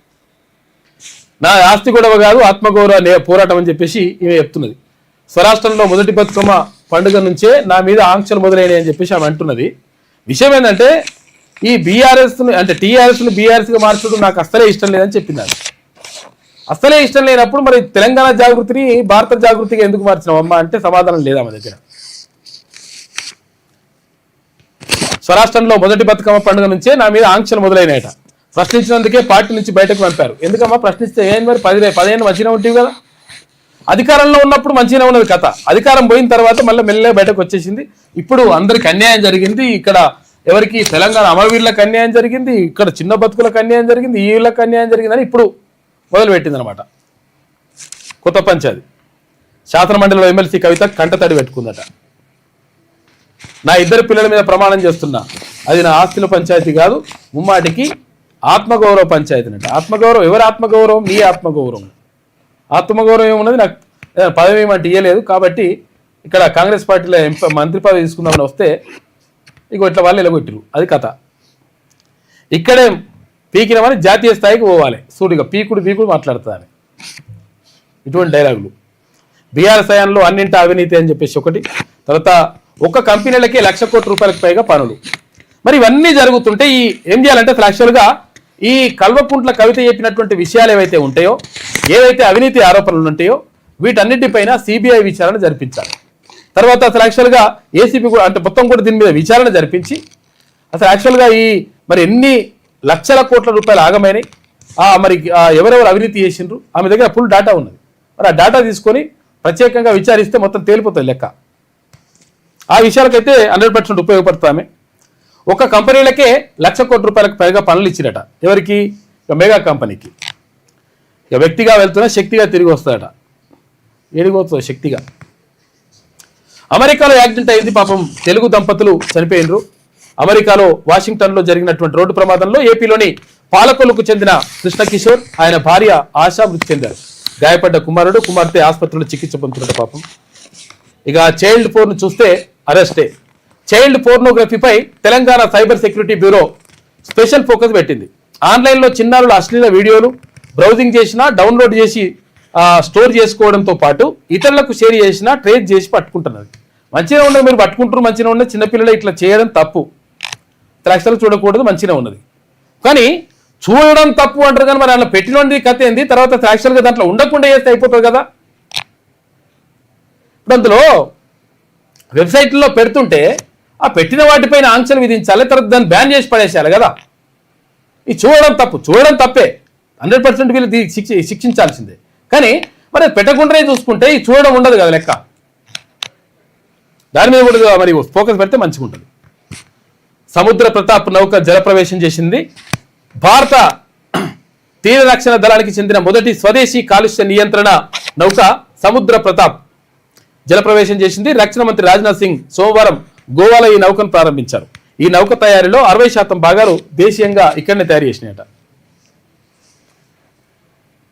పోలవరం బనకచెర్ల వరద జలాలు తరలించే కుట్ర, గోదావరి ట్రిబ్యునల్ అవార్డుకు విరుద్ధంగా ఏపీ పనితీరు, పోలవరం నల్లమల సాగర్పై సుప్రీంకోర్టులో తెలంగాణ వాదనలు వినిపించింది. వరద జలాలు తరలించవద్దని సిడబ్ల్యూసి చెప్పినా ఏపీ పట్టించుకోవట్లేదు. ఎందుకంటే అక్కడ డిపిఆర్ రెడీ చేసుకుంటారు వాళ్ళు. రెడ్ పిటిషన్ కాదు, సివిల్ సూట్ వేయాలని చెప్పి సిజేఐ చెప్పిండట. సమస్య పరిష్కారానికి ఇప్పటికే కేంద్రం కమిటీ వేసింది కదా, అని ప్రశ్న. అవసరమైతే ప్రాజెక్టుపై స్టే ఇచ్చేలా కమిటీని ఆదేశిస్తామని వెల్లడి. మధ్యవర్తిత్వం ద్వారా పరిష్కరించుకోవాలని చెప్పిందట. కూర్చొని మాట్లాడుకుంటే అయిపోతుందని చెప్పేసి చెప్తా ఉన్న సుప్రీంకోర్టు. ఇక ఆర్టీసీ బస్సులో పూలే సినిమాకు పోయిన నిన్న ముఖ్యమంత్రి, తర్వాత మంత్రులు, ఎమ్మెల్యేలు కలిసి 10 నుంచి 16 వరకు సంక్రాంతి సెలవులంట. కనుమ రోజు స్కూళ్లకు హాలిడే. సవరణ ఉత్తర్వులు జారీ చేసిన స్కూల్ ఎడ్యుకేషన్ డైరెక్టర్ అని చెప్పి చెప్తా ఉన్నారు. రాష్ట్రంలోని స్కూళ్లకు 10 నుంచి 16 తేదీ వరకు సంక్రాంతి సెలవులు ఉంటాయంట. ఫస్ట్ అసలు యాక్చువల్గా 10వ తారీఖు నుంచి 15వ తారీఖు వరకు అని చెప్పేసి అనుకున్నారు. కాకపోతే 11వ తారీఖు నుంచి 15వ తారీఖు వరకు అనుకున్నారు. కాకపోతే కనుమ రోజు కూడా సెలవు ఇవ్వాలని చెప్పేసి డిసైడ్ చేసినట్ట. అందులో భాగంగా 16వ తేదీ వరకు స్కూళ్లకు సెలవులు ఉంటాయి. ఇక ఫోన్ ట్యాపింగ్ కేసులో హరీష్ రావు విచారణకు సుప్రీంకోర్టు నో చెప్పిందంట. హైకోర్టు తీర్పులో జోక్యం చేసుకోలేమని చెప్పేసి ధర్మాసనం చెప్పింది. న్యాయపరమైనటువంటి క్రమశిక్షణే ప్రాధాన్యమిస్తాం. ప్రభుత్వ పిటిషన్ ని డిస్మిస్ చేసింది ఫోన్ ట్యాపింగ్ సంబంధించి. అంటే మిగతా వాళ్ళపైన విచారణ చేయొచ్చు అని చెప్పింది. కాంగ్రెస్ ఏడాది పాలనలో 1500 స్కూళ్లు క్లోజ్ అయినాయి. బీఆర్ఎస్ హయాంలో 6000 బడులు మూసేసిండ్రు. ఇక ఫీజు రియంబర్స్మెంట్ ఇవ్వక కాలేజీలు ఆగమవుతున్నాయి. భయపడి మేనేజ్మెంట్ రాజీ పడినా మేము ఊరుకోం. స్టూడెంట్ భరోసా కార్డు మరిచిన కాంగ్రెస్ సర్కార్. ఏబీవీపీ రాష్ట్ర మహాసభల్లో కేంద్ర మంత్రి బండి సంజయ్ మాట్లాడాడు. అంటే 10 ఏళ్ల బీఆర్ఎస్ పాలనలో 6000 స్కూళ్ళు మూతపడితే ఇప్పుడు 1500 స్కూళ్ళు మూతపడ్డాయి. ఈ మూతపడడానికి కారణం ఏంటి అంటే సరైనటువంటి సౌకర్యాలు కల్పిస్తలేరు. నిజంగా సరైనటువంటి సౌకర్యాలు ఇక్కడ ప్రభుత్వ బడుల్లో కల్పిస్తే విద్యార్థులను ఆటోమేటిక్గా ప్రభుత్వ బడులకు పంపుతారు పిల్లల్ని. ఇప్పుడు ఏది గురుకులాలు కానీ లేకపోతే ఇంకా కొన్ని ఇంటిగ్రేటెడ్ స్కూళ్ళు కానీ వాటికి డిమాండ్ ఎందుకు ఎక్కువ పెరుగుతుందంటే అక్కడ మంచిగా ఉన్నాయి, వసతులు కరెక్ట్గా ఉంటే పిల్లల్ని పంపించడానికి తల్లిదండ్రులు ఇష్టపడతారు. అవి లేకపోవడం వల్ల ఇట్లా అవుతుంది. కాబట్టి ప్రభుత్వం విద్యా వైద్యం పైన దృష్టి పెట్టాల్సిన అవసరం 1000% ఉన్నది. ఇక అమెరికాలో హైదరాబాద్ యువతి హత్య. ఎంఎస్ చదవడానికి 4 ఏళ్ల క్రిందట ఇక్కడ అమెరికా వెళ్ళినటువంటి నిఖిత పాత ఫ్రెండే ఆమెను చంపినట్టుగా గుర్తించిందంట. ఈమె రూమ్మేట్ ఉండంట. ఒక అతను రూమ్మేట్, తమిళనాడు రూమ్మేట్ ఉండే. ఈ రూమ్మేట్ ఉంటే తర్వాత వీళ్ళు వేరే వేరే ఉంటున్నారు. ఇప్పుడు ఉంటుంటే వాడు మరి ఏం లొల్లి అయిందో ఏం కథనో తెలియదు. వాడు చంపేసిండట. చంపేసి మళ్ళీ ఇండియాకి వచ్చిండు. వాడు ఇండియాకి వస్తే మళ్ళీ ఇండియాలో అరెస్ట్ చేసిండు. వాడిని హత్య చేసి పోలీసులకు మిస్సింగ్ కంప్లైంట్ ఇచ్చిండు. వాడే ఇండియా వచ్చిన నిందితుడు. తమిళనాడులో నిందితుడిని అరెస్ట్ చేసిన ఇంటర్పోల్ అధికారులు అమెరికాకు తరలించిండ్రు. అమెరికాలో హైదరాబాద్కు చెందిన యువతి హత్యకు గురైంది. దీంతో ఆమె కుటుంబంలో విషాదం నెలకొంది. సికింద్రాబాద్ తార్నాక విజయపురి కాలనీకి చెందిన గోడిశాల నిఖిత జేఎన్టీయూలో చదువుకుంది. అయితే ఎంఎస్ చేయడానికి 4 ఏళ్ల కింద అమెరికాకు వెళ్ళింది. అక్కడే మేరీల్యాండ్ హౌవార్డ్ కౌంటీలోని ఓ అపార్ట్మెంట్లో నివాసం ఉంటూ వెడా health data and strategy analyst గా పనిచేసింది. నిఖితకు తమిళనాడుకు చెందినటువంటి చెన్నైకి చెందినటువంటి అర్జున్ శర్మ అనే యువకుడు గతంలో రూమ్మేట్ గా ఉండేటోడంట. ఇద్దరు ప్రస్తుతం వేరువేరుగా ఉంటున్నారు. కాకపోతే వాడు మరి ఏం లొల్లి అయిందో ఏమో వాడు చంపేసిండట. చంపడేందుకు రా నాయన అసలు యాక్చువల్ వేస్ట్ ఫెలో. నన్ను హ్యాపీగా ఉంచాలి, నేను సంతోషంగా లేనని మోడీకి తెలుసు అని చెప్పేసి ట్రంప్ అంటున్నాడు. ఎందుకంటే హ్యాపీగా లేనంటేనా రష్యా నుంచి భారత్ చమురు కొంటుంది కాబట్టి నేను హ్యాపీగా లే అంటుండు. కొనొద్దంట. ఈయన అలుగుతే కొనొద్దుగా. రష్యాతో వ్యాపారం కొనసాగిస్తే మరిన్ని టారిఫ్లు విధిస్తామని వార్నింగ్ ఇచ్చిండు. ఇక భారత్ సుంకాలు తగ్గించాలని కోరింది అమెరికా సెనెట్. గ్రాహం చెప్పిండు. ఇక రష్యా నుంచి చమురు దిగుమతి తగ్గించాలని చెప్పిందని వెల్లడి. ట్రంప్ను ప్రసన్నం చేసుకోవడానికే మోదీ ప్రభుత్వం పాకులాడుతుందని కాంగ్రెస్ పార్టీ ఫైర్ అవుతుంది. ఇక అమెరికా వైస్ ప్రెసిడెంట్ మోడీ జేడి వాన్స్ ఇంటిపైన కాల్పులు జరిపినట్ట దుండగులు. ఒకరిని పట్టుకున్నారు నిన్న. ఒకరిని అరెస్ట్ చేసిన పోలీసులు. ఇక ఢిల్లీ గాలిలో ప్రమాదకర బ్యాక్టీరియా ఉందంట. ఆడ ఆక్సిజన్ తక్కువైంది, కార్బన్ డైఆక్సైడ్ ఎక్కువైంది. మొత్తం కూడా కాలుష్యం పెరిగిపోతుంది. ఆడ తీవ్రస్థాయికి చేరిన యాంటీ బయోటిక్ రెసిస్టెంట్ బ్యాక్టీరియా 8 రకాల స్టెఫిలోకాకస్ సూపర్ బగ్స్ ను రక్తంలోకి తీసుకెళ్తున్న PM 2.5 కణాలంట. ఇక న్యూమోనియా, సెప్సిస్, చర్మ వ్యాధులు విపరీతంగా పెరిగే ప్రమాదం అంట. జవహర్లాల్ నెహ్రూ యూనివర్సిటీ స్టడీ చేస్తే అందులో తేలిందంట. ఆడ గాలి అంటే ఇలా ఆక్సిజన్ కంటే ఎక్కువ విషవాయులే ఉంటున్నాయట. ఏది ఢిల్లీలో. ఇక మండలిలో కవిత కంటతడి పెట్టుకుంటే ఒక్కొక్కరు కొట్టుకుపోతున్నారు. ఎవరు బీఆర్ఎస్ వాళ్ళు కొట్టుకుపోతున్నారట. ఈ వరదల పెద్ద అదే వస్తున్నట్టు, నది కంటే ఎక్కువ వాడుతున్నట్టుంది. అన్నట్టు కొట్టుకుపోతున్నారట. మంచిగా తీర్మారేసిండ్రు. మండలిలో కవిత కంటతడి పెట్టుకుంటే వీళ్ళ ఏడుపులో కొట్టుకుపోతున్నారు అందరూ. ఇది వెలుగులో ఉన్నటువంటి ప్రధాన కథనాలు. అయితే ఒకసారి ఆంధ్రజ్యోతి చూద్దాం. ఆంధ్రజ్యోతి చూసే కంటే ముందు ఇక్కడ ఒక బాలుడు ఎవరు అంటే పవన్ కళ్యాణ్, ఏపీ ఉప ముఖ్యమంత్రిగా ఉన్నటువంటి పవన్ కళ్యాణ్కి ఫ్యాన్. ఉప ముఖ్యమంత్రిగా పవన్ కళ్యాణ్కి ఫ్యాన్ కాదు, ఆయన నటుడుగా ఉన్నప్పటి నుంచి, చిన్నప్పటి నుంచే ఆయన అంటే మొత్తం కూడా మామూలుగా కాదు, వీరాభిమాని. వాళ్ళ ఫ్యామిలీ మొత్తం కూడా. అయితే అసలు యాక్చువల్గా వాళ్ళ తల్లి వచ్చింది. అయితే విషయం ఏంటంటే దురదృష్టవశాత్తు ఏంటంటే అసలు ఆ బాబుకి పుట్టుక నుంచే గుండె జబ్బుతోటి పుట్టిండు బాలుడు. పుట్టిన తర్వాత అసలు యాక్చువల్గా 14 సంవత్సరాలు ఉండడం, ఎన్ని సంవత్సరాలు? 14 సంవత్సరాలు అయిపోయి 15 సంవత్సరాలు ఉన్నాడు ఆ బాబు. కాకపోతే ఏంటంటే ఆ గుండె జబ్బు ఇంకా తీవ్రమవుతా ఉంది. ఇప్పుడు దురదృష్టవశాత్తు ఏంటంటే చివరి దశలో ఉన్నాడు. చాలా చావు బతుకుల మధ్య కొట్లాడుతూ ఉన్నాడు దానిపైన. అయితే అతని చివరి కోరిక ఏంటంటే పవన్ కళ్యాణ్ని చూడాలి, పవన్ కళ్యాణ్తో ఫోటో దిగాలి, ఒక 2 నిమిషాలు మాట్లాడాలి అనేటువంటి కోరిక. కాకపోతే ఆ తల్లి చాలా ప్రయత్నాలు చేసింది. చెప్పండి ఏం జరిగింది? నేను అప్లికేషన్లు పెట్టిన, పార్టీ ఆఫీస్కి పోయి పార్టీ ఆఫీస్లో ఇచ్చిన. పార్టీ ఆఫీస్ పేరు కాదర్బి, ఆమె పేరు కాదర్బి, బాబు పేరు మున్వర్. పార్టీ ఆఫీస్లో ఇచ్చిన. పార్టీ ఆఫీస్లో ఇచ్చిన తర్వాత గిన పార్టీ ఆఫీస్లో ఇస్తున్నా 4-5 సార్లు ఇచ్చిన. మళ్ళా అతను పిఐ మధుసూదన్ అని అతనికి కాంటాక్ట్ అయినా పిఐ గిన ఇచ్చిన, మీ చేత గిన మాట్లాడిపించిన. ఆయనకు అంటే పవన్ కళ్యాణ్ గారు పిఏకి నేను మెసేజ్ పెట్టిన తర్వాత నేను మాట్లాడదామని చేస్తే బిజీ వచ్చింది. మెసేజ్ కూడా పెట్టినాం. పెడితే ఓకే అని అన్నారు. ఓకే అన్న తర్వాత ఏమన్నాడంటే విషయం ఏంటంటే వీళ్ళు ముస్లిమ్స్ వీళ్ళు. అయితే పవన్ కళ్యాణ్ గెలవాలని చెప్పేసి, పవన్ కళ్యాణ్ మంచిగా ఉండాలని చెప్పేసి ఆ బాలుడు ఆ పిల్లగాడు ఏం చేసిందంటే అయ్యప్ప మాల వేసుకున్నాడు. యాక్చువల్గా ముస్లిం బాలుడు కానీ అయ్యప్ప మాల వేసుకొని అక్కడ శబరిమల కూడా వెళ్ళొచ్చిండు పిల్లగాడు. ఇగో ఈయననే ఆయన గెలవాలని చెప్పేసి, తర్వాత ఆయన మంచిగా ఉండాలని చెప్పేసి, మంచి పదవిలో ఉండాలని కోరుకొని అయ్యప్ప మాల వేసుకొని ప్రత్యేకంగా దీక్ష చేసిండు. దీక్ష చేయడమే కాదు, పూజలు చూడండి. అసలు యాక్చువల్గా వాళ్ళు ముస్లిమ్స్. ఆయన పేరు మునవర్ బాబు పేరు. అయితే ముస్లిం అయినప్పటికీ తర్వాత పవన్ కళ్యాణ్ బాగుండాలి, పవన్ కళ్యాణ్ గెలవాలనే ఉద్దేశంతో పూజలు చేసిండు. తర్వాత అక్కడ శబరిమలకు కూడా వెళ్ళొచ్చిండు. కేరళ శబరిమల కూడా వెళ్ళొచ్చిండు. అయ్యప్ప స్వామి దర్శనం చేసుకున్నాడు. ఆయన గెలిస్తే 3 times వేస్తా అని మాల వేసుకున్నాడు.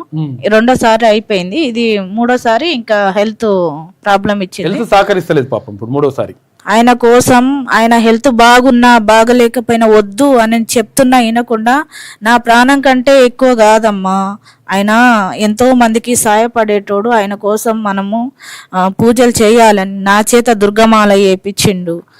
నేను గిన దుర్గమాలనే వేసుకున్నా. ఆయన మాలలో పోయిన సంవత్సరం ఆయన మాలలో ఉన్నప్పుడు నేను గిన మాలలోనే ఉన్నా. మేము ఏం అడుగుతలేము, ఆయనకి ఒక ఫోటో, ఒక 2 నిమిషాలు మాట్లాడితే చాలని ఫోటో తీసుకుందామని చెప్పేసి పవన్ కళ్యాణ్ గారితో ఒక ఫోటో తీసుకొని 2 నిమిషాలు మాట్లాడాలనేటువంటిది ఆ బాబు కోరిక. పిఏకి విషమంగా ఉంది పరిస్థితి బాబుది. ఇప్పుడు ఇట్లా ఈ బాబే. కాకపోతే ఏంటంటే పిఏకి ఫోన్ చేసిండ్రు, తర్వాత పిఏకి మాట్లాడితే తర్వాత ఇక్కడ నుంచి ఎన్నిసార్లు గన్నవరం ఎయిర్పోర్ట్ కూడా వెళ్ళిండ్రు. గన్నవరం ఫస్ట్ పార్టీ ఆఫీస్ కి రమ్మన్నారు. పార్టీ ఆఫీస్ కి రమ్మంటే పార్టీ ఆఫీస్ నుంచి గన్నవరం ఎయిర్పోర్ట్ కి రమ్మన్నారు. గన్నవరం ఎయిర్పోర్ట్ కి పోతే అసలు పట్టించుకోవట్లేదు. నేను సారని, ఆయన లోపలికి వెళ్ళిపోతున్నాడు, నేను సారని పిలిచేతందుకు లేదు. ఎందుకంటే మళ్ళీ పిలిస్తే మేము అపాయింట్మెంట్ ఇచ్చారనమాట. యాక్చువల్ గా అపాయింట్మెంట్ ఇచ్చిండ్రు. ఇచ్చిన తర్వాత అపాయింట్మెంట్ ఇచ్చారు అని చెప్పేసి పార్టీ ఆఫీస్కి వెళ్ళిండ్రు అమరావతికి. అసలు యాక్చువల్ వీళ్ళు ఉండేదేమో ఇక్కడనే హైదరాబాద్ లోనే ఉంటారు. హైదరాబాద్ నుంచి తర్వాత అమరావతికి వెళ్ళిండ్రు. అమరావతికి వెళ్తే అమరావతిలో పార్టీ ఆఫీస్ కాదు, అక్కడ గన్నవరం ఎయిర్పోర్ట్ లో కలుస్తారంటే మళ్ళీ ఎయిర్పోర్ట్ కి పోయినాం. ఎయిర్పోర్ట్ కి వెళ్ళిన తర్వాత అక్కడ కల్పించమని చెప్పేసి అడిగితే, రిక్వెస్ట్ చేస్తే ఇంకా ఏం మాట్లాడతలేడు పిఏ గారు. ఆయన పాటికి ఆయన వెళ్ళిపోయి తెలియదు అని చెప్పేసి వీళ్ళు అంటారు. అసలు తెలియదు. ఆయన తెలిస్తే మంచిగా, అంటే చాలా మందిని జస్ట్ ఇక్కడ ఏది శ్రీశైలంలో ఒక మహిళకు, ఢిల్లీ నుంచి వచ్చిన మహిళకు దర్శనం కాలేదని ఆమెని ఆయన పిలిపించుకున్న సందర్భం ఉంది. ఎక్కడో ఢిల్లీ మనిషికి మన ఆంధ్రప్రదేశ్ లో పిలవకుండా అనేది ఉండదు. ఆయన దృష్టికి పోలేదు. ఖచ్చితంగా ఆయన దృష్టికి పోవాలని, మా బాబుకి ఆయన పిలుచుకోవాలని ఒక 2 నిమిషాలు మాట్లాడుతాను చెప్పేసి ఫోటో తీయాలని ఎన్నోసార్లు. ఇప్పుడు మళ్ళీ ఏం చేసిండ్రు, మేము చెప్పిన తర్వాత ఏం చేసిండ్రు, నెల్లూరులో ఉన్నటువంటి నెల్లూరునా ఆ, నెల్లూరు పార్టీ ఆఫీస్కి రాసిండ్రు. మరి నెల్లూరు పార్టీ ఆఫీస్కి రాస్తే ఏం చేస్తారు, పార్టీ కాదు కదా వాళ్ళు ఏంటంటే అభిమాని, వీళ్ళ కుటుంబం మొత్తం కూడా అభిమాని. తర్వాత బాబు అయితే వీరాభిమాని. చూసారు కదా, ముస్లిం బాలుడై ఉండి తర్వాత అయ్యప్ప మాల వేసుకొని ప్రత్యేకంగా పూజలు చేసి ప్రత్యేకంగా ఇవన్నీ కూడా చేస్తున్నాడు పిల్లగాడు. చివరి దశలో ఉన్నాడు పాపం. అంటే బతికే పరిస్థితి లేదని చెప్తా ఉన్నారు డాక్టర్లు. కాబట్టి చివరి కోరిక ఏంటంటే ఆ బాబు కోరిక ఏంటంటే ఒకసారి చూడాలి, తర్వాత ఫోటో దిగాలి, తర్వాత 2 నిమిషాలు మాట్లాడాలి అనేటువంటిది ఆ కోరిక. నిజంగా ఒకవేళ పవన్ కళ్యాణ్ గెలిస్తే 100% పిలిపించుకుంటాడు, ఖచ్చితంగా పిలిపిస్తాడు. ఎందుకంటే ఆయన ఖచ్చితంగా ప్రజల మనిషి, ఆయన ఆత్మాభిమానం కల్లవాడు, చాలా మంచి మనిషి. అలాంటిది మేము ఇన్నిసార్లు అతని పిఏకి నిన్నగిన మెసేజ్ పెట్టినా అసలు రిప్లైయే లేదు. నాకు కాల్ లెటర్ పెట్టినా అసలు అతను రెస్పాండ్ అవునే కావట్లేదు. ఇట్లా రెస్పాండ్ కాకపోవడం అనేది మామూలుగా పవన్ కళ్యాణ్ కావాలని ఇట్లా అహంకారం ముందు కలుస్తారని అనుకుంటున్నారు, కానీ కాదు, అసలు కాదు. ఆయన విషయం తెలిస్తే కలుస్తారని చెప్పేసి వాళ్ళు అనుకుంటున్నారు. కాబట్టి పవన్ కళ్యాణ్ గారిని కలవాలనేటువంటి బాబు కోరిక. మేము ఇది పెట్టిన తర్వాత అప్లికేషన్ పెట్టిన తర్వాత ఇప్పుడు పోయిన సంవత్సరం నుంచి అప్లికేషన్ పెట్టుకుంటూనే వస్తున్నా, నేను తిరుగుతూనే ఉన్నా. మళ్ళా తర్వాత తన పిఐకి డైరెక్ట్ పెట్టినా, అది తీసుకుపోయి నెల్లూరు పార్టీ ఆఫీస్కి ఇస్తే పార్టీకి దీనికి సంబంధం లేని విషయం. ఆయన పార్టీ పెట్టినప్పటి నుంచి మేము అభిమానులమే. పార్టీకి ప్రాపర్ అసలు యాక్చువల్ గా ఏపీ అయితే హైదరాబాద్ లో స్థిరపడ్డారు, ఇక్కడనే ఉంటున్నారు. కాకపోతే ఏంటంటే అట్లా ఉన్నాడు, తర్వాత ఇంత అభిమానిగా ఉన్నాడు, తర్వాత ముస్లిం అయినా కానీ ఇట్లా మాలేసుకున్నాడు, రకరకాల పూజలు చేసి ఆయన రోడ్డు మీద వణుకున్నప్పుడు ఆయన 2 రోజులు అన్నం తినలే. మా చంద్రబాబు గారు అరెస్ట్ అయినప్పుడు రోడ్డు మీద అరెస్ట్ అయితే 2 రోజులు అన్నం తినలేదు. ఆయన రోడ్డు మీద వణుకున్నాడు కదా, ఇప్పుడు ఏపీ రాలేదని 2 రోజులు అన్నం తినలే. ఆయన గెలిచినప్పుడు నేను ఒక వీడియో రిలీజ్ చేసిన, అది చూడండి కొంచెం. కాకపోతే అంటే ఇంత అభిమానికి ఒక్కసారి కల్పిస్తే, ఎందుకంటే పాపం బాబు చివరి కోరిక అది.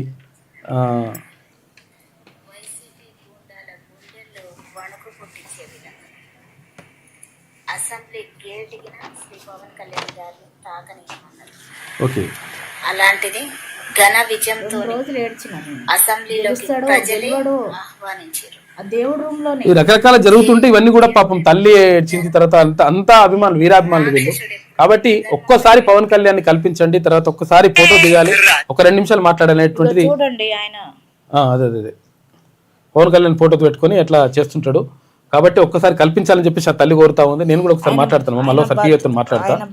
ఆయన బర్త్డేలకు ప్రతి బర్త్డేకి చూడండి, ప్రతి బర్త్డేకు కేక్ ఓకే, ప్రతి ఆయన బర్త్డే వస్తే చాలు మొత్తం అందరినీ పిలుస్తాడు. ఓకే, ప్రతి బర్త్డేకి. బాబు పాపం వీరాభిమాని, 14 సంవత్సరాల బాలుడు. అసలు యాక్చువల్గా బర్త్డే అవన్నీ కూడా చేస్తున్నారు. కాబట్టి ఒక్క అవకాశం కల్పించండి, ఒక్క 2 నిమిషాలు మాట్లాడే అవకాశం కల్పించండి, ఒక్క ఫోటో దిగే అవకాశం కల్పించండి పవన్ కళ్యాణ్తో అని చెప్పేసి వాళ్ళు కోరుతున్నారు. ఉప ముఖ్యమంత్రిగా కాదు ఆయన అంటే ఆయన వీరాభిమానిగా కోరుతా ఉన్నాడు. బాబు చివరి దశలో ఉన్నాడు. కాబట్టి పవన్ కళ్యాణ్ గారు ఈ విషయాన్ని ఒకవేళ మీకు చేరాలని చెప్పేసి కోరుకుందాం. ఎవరైనా అవకాశం ఉంటే చేరవేయండి, ఈ విషయాన్ని చేరవేసిన తర్వాత ఒక 2 నిమిషాలు మాట్లాడేటువంటి అవకాశం, ఒక ఫోటో దిగే అవకాశం మాత్రం కల్పించాలని చెప్పేసి ఆ తల్లి కోరుతా ఉంది. తర్వాత బాబు చావు బతుకుల మధ్య మొత్తం కూడా కొట్టుమిట్టాడుతా ఉంది. అంటే పరిస్థితి అట్లున్నది కాబట్టి చివరి కోరికను తీర్చాలని చెప్పేసి. నిజంగా హృదయ విదారకమైనటువంటి ఘటన. చిన్నప్పటి నుంచే గుండె జబ్బు బాబుకు ఉండడం, తర్వాత ఇప్పుడు ఇంత హెల్తీగా అనిపిస్తున్నాడు పాపం బాబు. కానీ ఇంకా కొంచెం అప్పుడు ఉన్నాడు, కాకపోతే కొంచెం పరిస్థితి బాగాలేదు. కాబట్టి ఒక్క అవకాశం ఇవ్వండి అని చెప్పేసి ఆ తల్లి మొత్తం కూడా వేడుకుంటా ఉంది. కూర్చోండి. దయచేసి దీన్ని రాజకీయం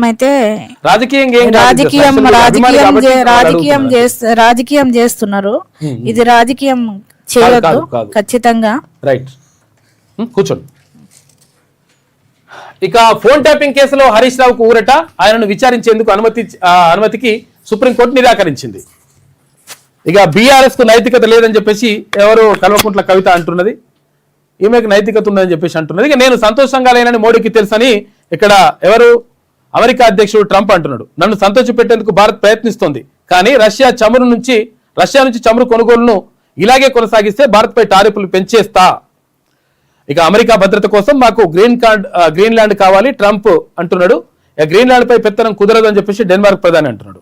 ఇక ట్రంప్ వద్ద మోడీ మోకరిల్లుతున్నారని మిత్రుడిని సంతోషపెట్టేందుకు దేశానికి హాని చేస్తున్నారని చెప్పేసి కాంగ్రెస్ అంటుంది. అపరాధిని కాను, నేను వెనిజులా అధ్యక్షుడిని, మా ఇంటి నుంచి బంధించి తీసుకొచ్చారు. కోర్టులో మదురో తదుపరి విచారణ మార్చి 17కు వాయిదా వేసిండ్రు. మదురో అంటే ఇక్కడ వెనిజులా అధ్యక్షుడైన.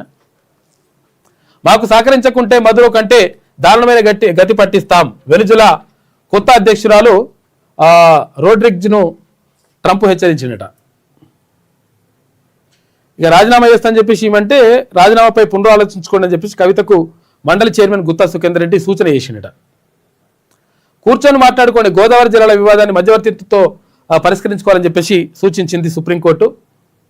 జల వివాదాలకు శాశ్వత పరిష్కారం ఇదే నా లక్ష్యం, ఐక్యతతోనే తెలుగు జాతి పురోగతి. ప్రపంచ తెలుగు మహాసభలో ఆంధ్రప్రదేశ్ ముఖ్యమంత్రి చంద్రబాబు నాయుడు మాట్లాడుతున్న మంచిగా ఉన్నా కానీ నీళ్ళు ఎత్తుకపోతా అంటుండు. పేదలకు సూపర్ వైద్యం ఎప్పుడు? సూపర్ స్పెషాలిటీ ఆసుపత్రుల పనుల్లో తీవ్రంగా జాప్యం జరుగుతుందంట. ఇంకా కొనసాగుతున్న నిర్మాణాలు, సనత్ నగర్ టిమ్స్ సిద్ధమైన సేవలకు మరికొంత సమయం పడుతుందట. తుది దశకు అల్వాల్ టిమ్స్ భవనం ఇక ప్లాన్లో మార్పులతో కొత్తపేట టిమ్స్ ఆలస్యం జరుగుతూ ఉంది. 3 టిమ్స్లు ఏర్పాటు చేస్తామన్నారు.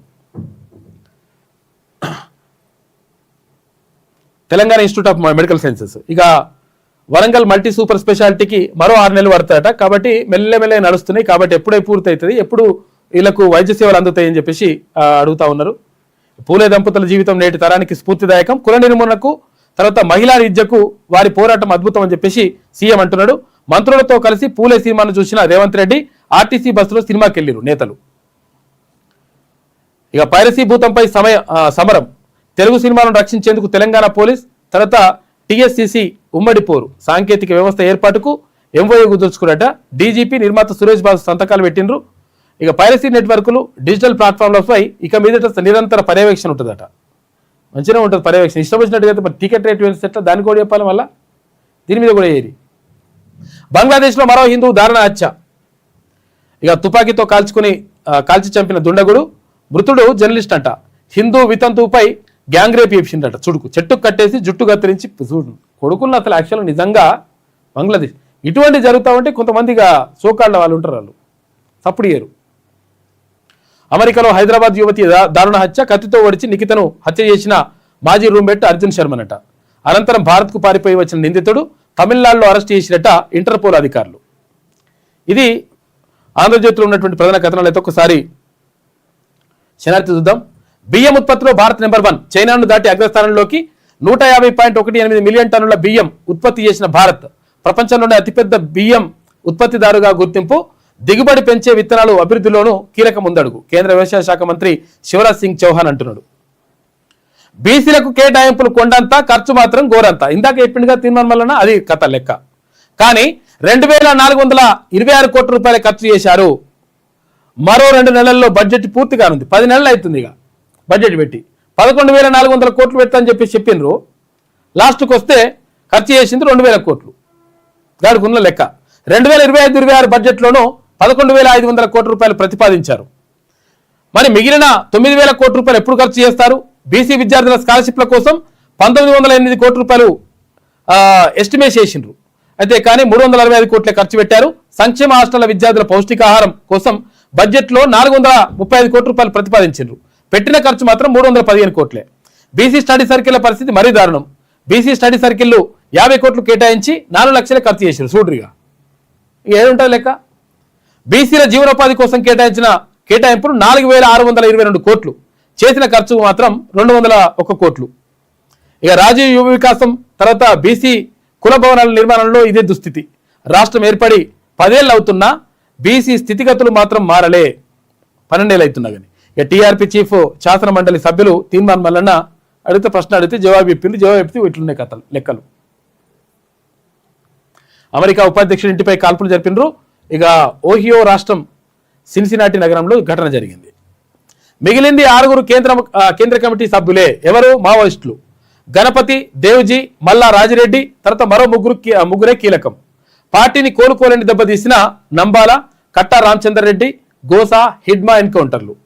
ఇక బర్సీ లొంగుబాటుతో బెటాలియన్ 1 కొలాప్స్ అయిందంట. అడ్రస్ లేకుండా పోయిన డీకే, తర్వాత ఏఓబి కమిటీలు, గణేష్ ఎన్కౌంటర్తో ఏఓబి పార్టీకి, ఏఓబి అంటే ఏంటంటే ఆంధ్ర ఒడిస్సా బార్డర్ లో పార్టీకి అతిపెద్ద దెబ్బ. తెలంగాణ రాష్ట్ర కమిటీని కుంగదీసిన కంకణాల మరో కొంతమంది లొంగుబాటు. తెలంగాణ కమిటీకి ఆశాదీపంగా మారిన బడే చొక్కారావు. ఇక ఉనికిలోనే ఒడిశా, జార్ఖండ్, బెంగాల్ సరిహద్దు, జార్ఖండ్, బీహార్ కమిటీ రాష్ట్ర కమిటీలు. అయినా ఈ కమిటీల్లోని సభ్యుల సంఖ్య మాత్రమే. ఆపరేషన్ కగార్ కంటిన్యూ అయితే ఈ కమిటీలో మనగడ కష్టమే ఉంటుందంట. మొత్తం మీద మావోయిస్టులకు దెబ్బ మీద దెబ్బ తగులుతా ఉంది. 17 మంది మావోయిస్టులే మిగిలారు. రాష్ట్రానికి చెందిన వారు ఇంతకు మించి లేరు. వీరిలో 4 కేంద్ర కమిటీ సభ్యులే, మరొకరు రాష్ట్ర కార్యదర్శి దామోదర్. కేంద్రానికి రాష్ట్ర పోలీసు శాఖ నివేదిక పంపించిందట.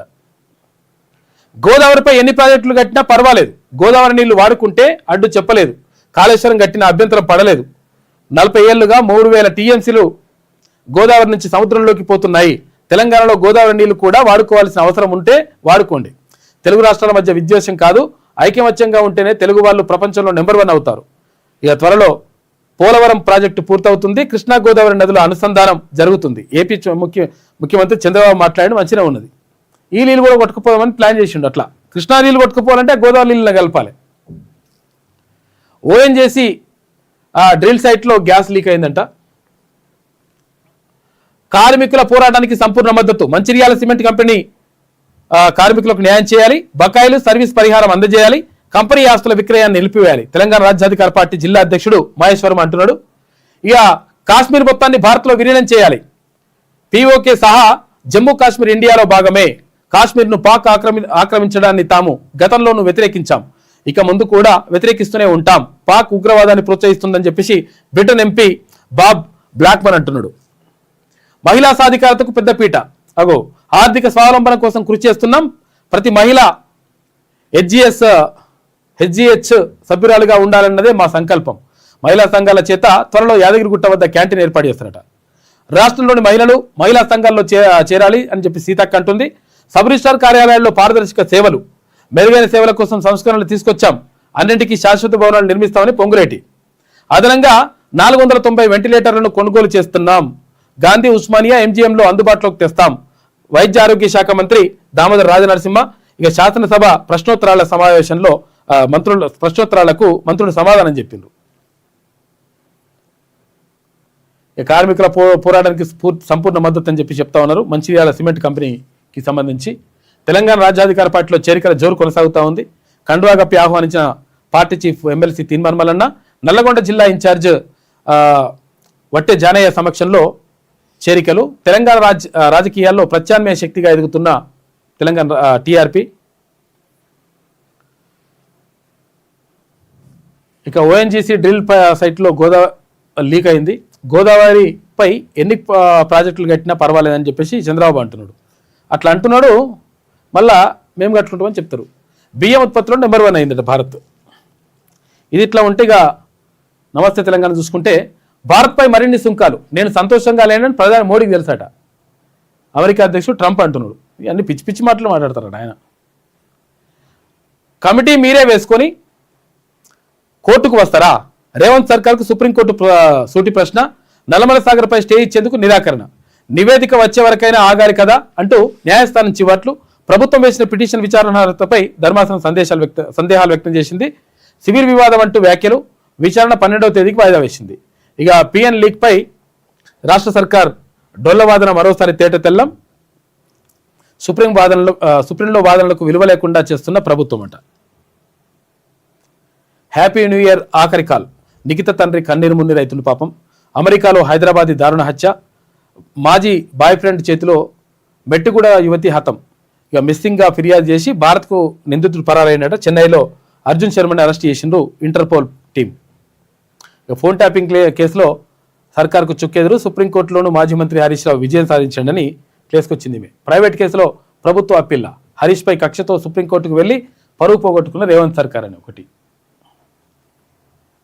సీఎంపై సభా హక్కుల నోటీసులు ఇచ్చినట. రాయలసీమ లిఫ్టు, కృష్ణా జలాలపై అసెంబ్లీ తప్పుదోవ పట్టించారని చెప్పేసి ఒకటి. ఇక బడాయి బాబు మారని డాబు. తెలంగాణలో అనేక ప్రాజెక్టులు కట్టారని బాబు చెప్పుకున్నట.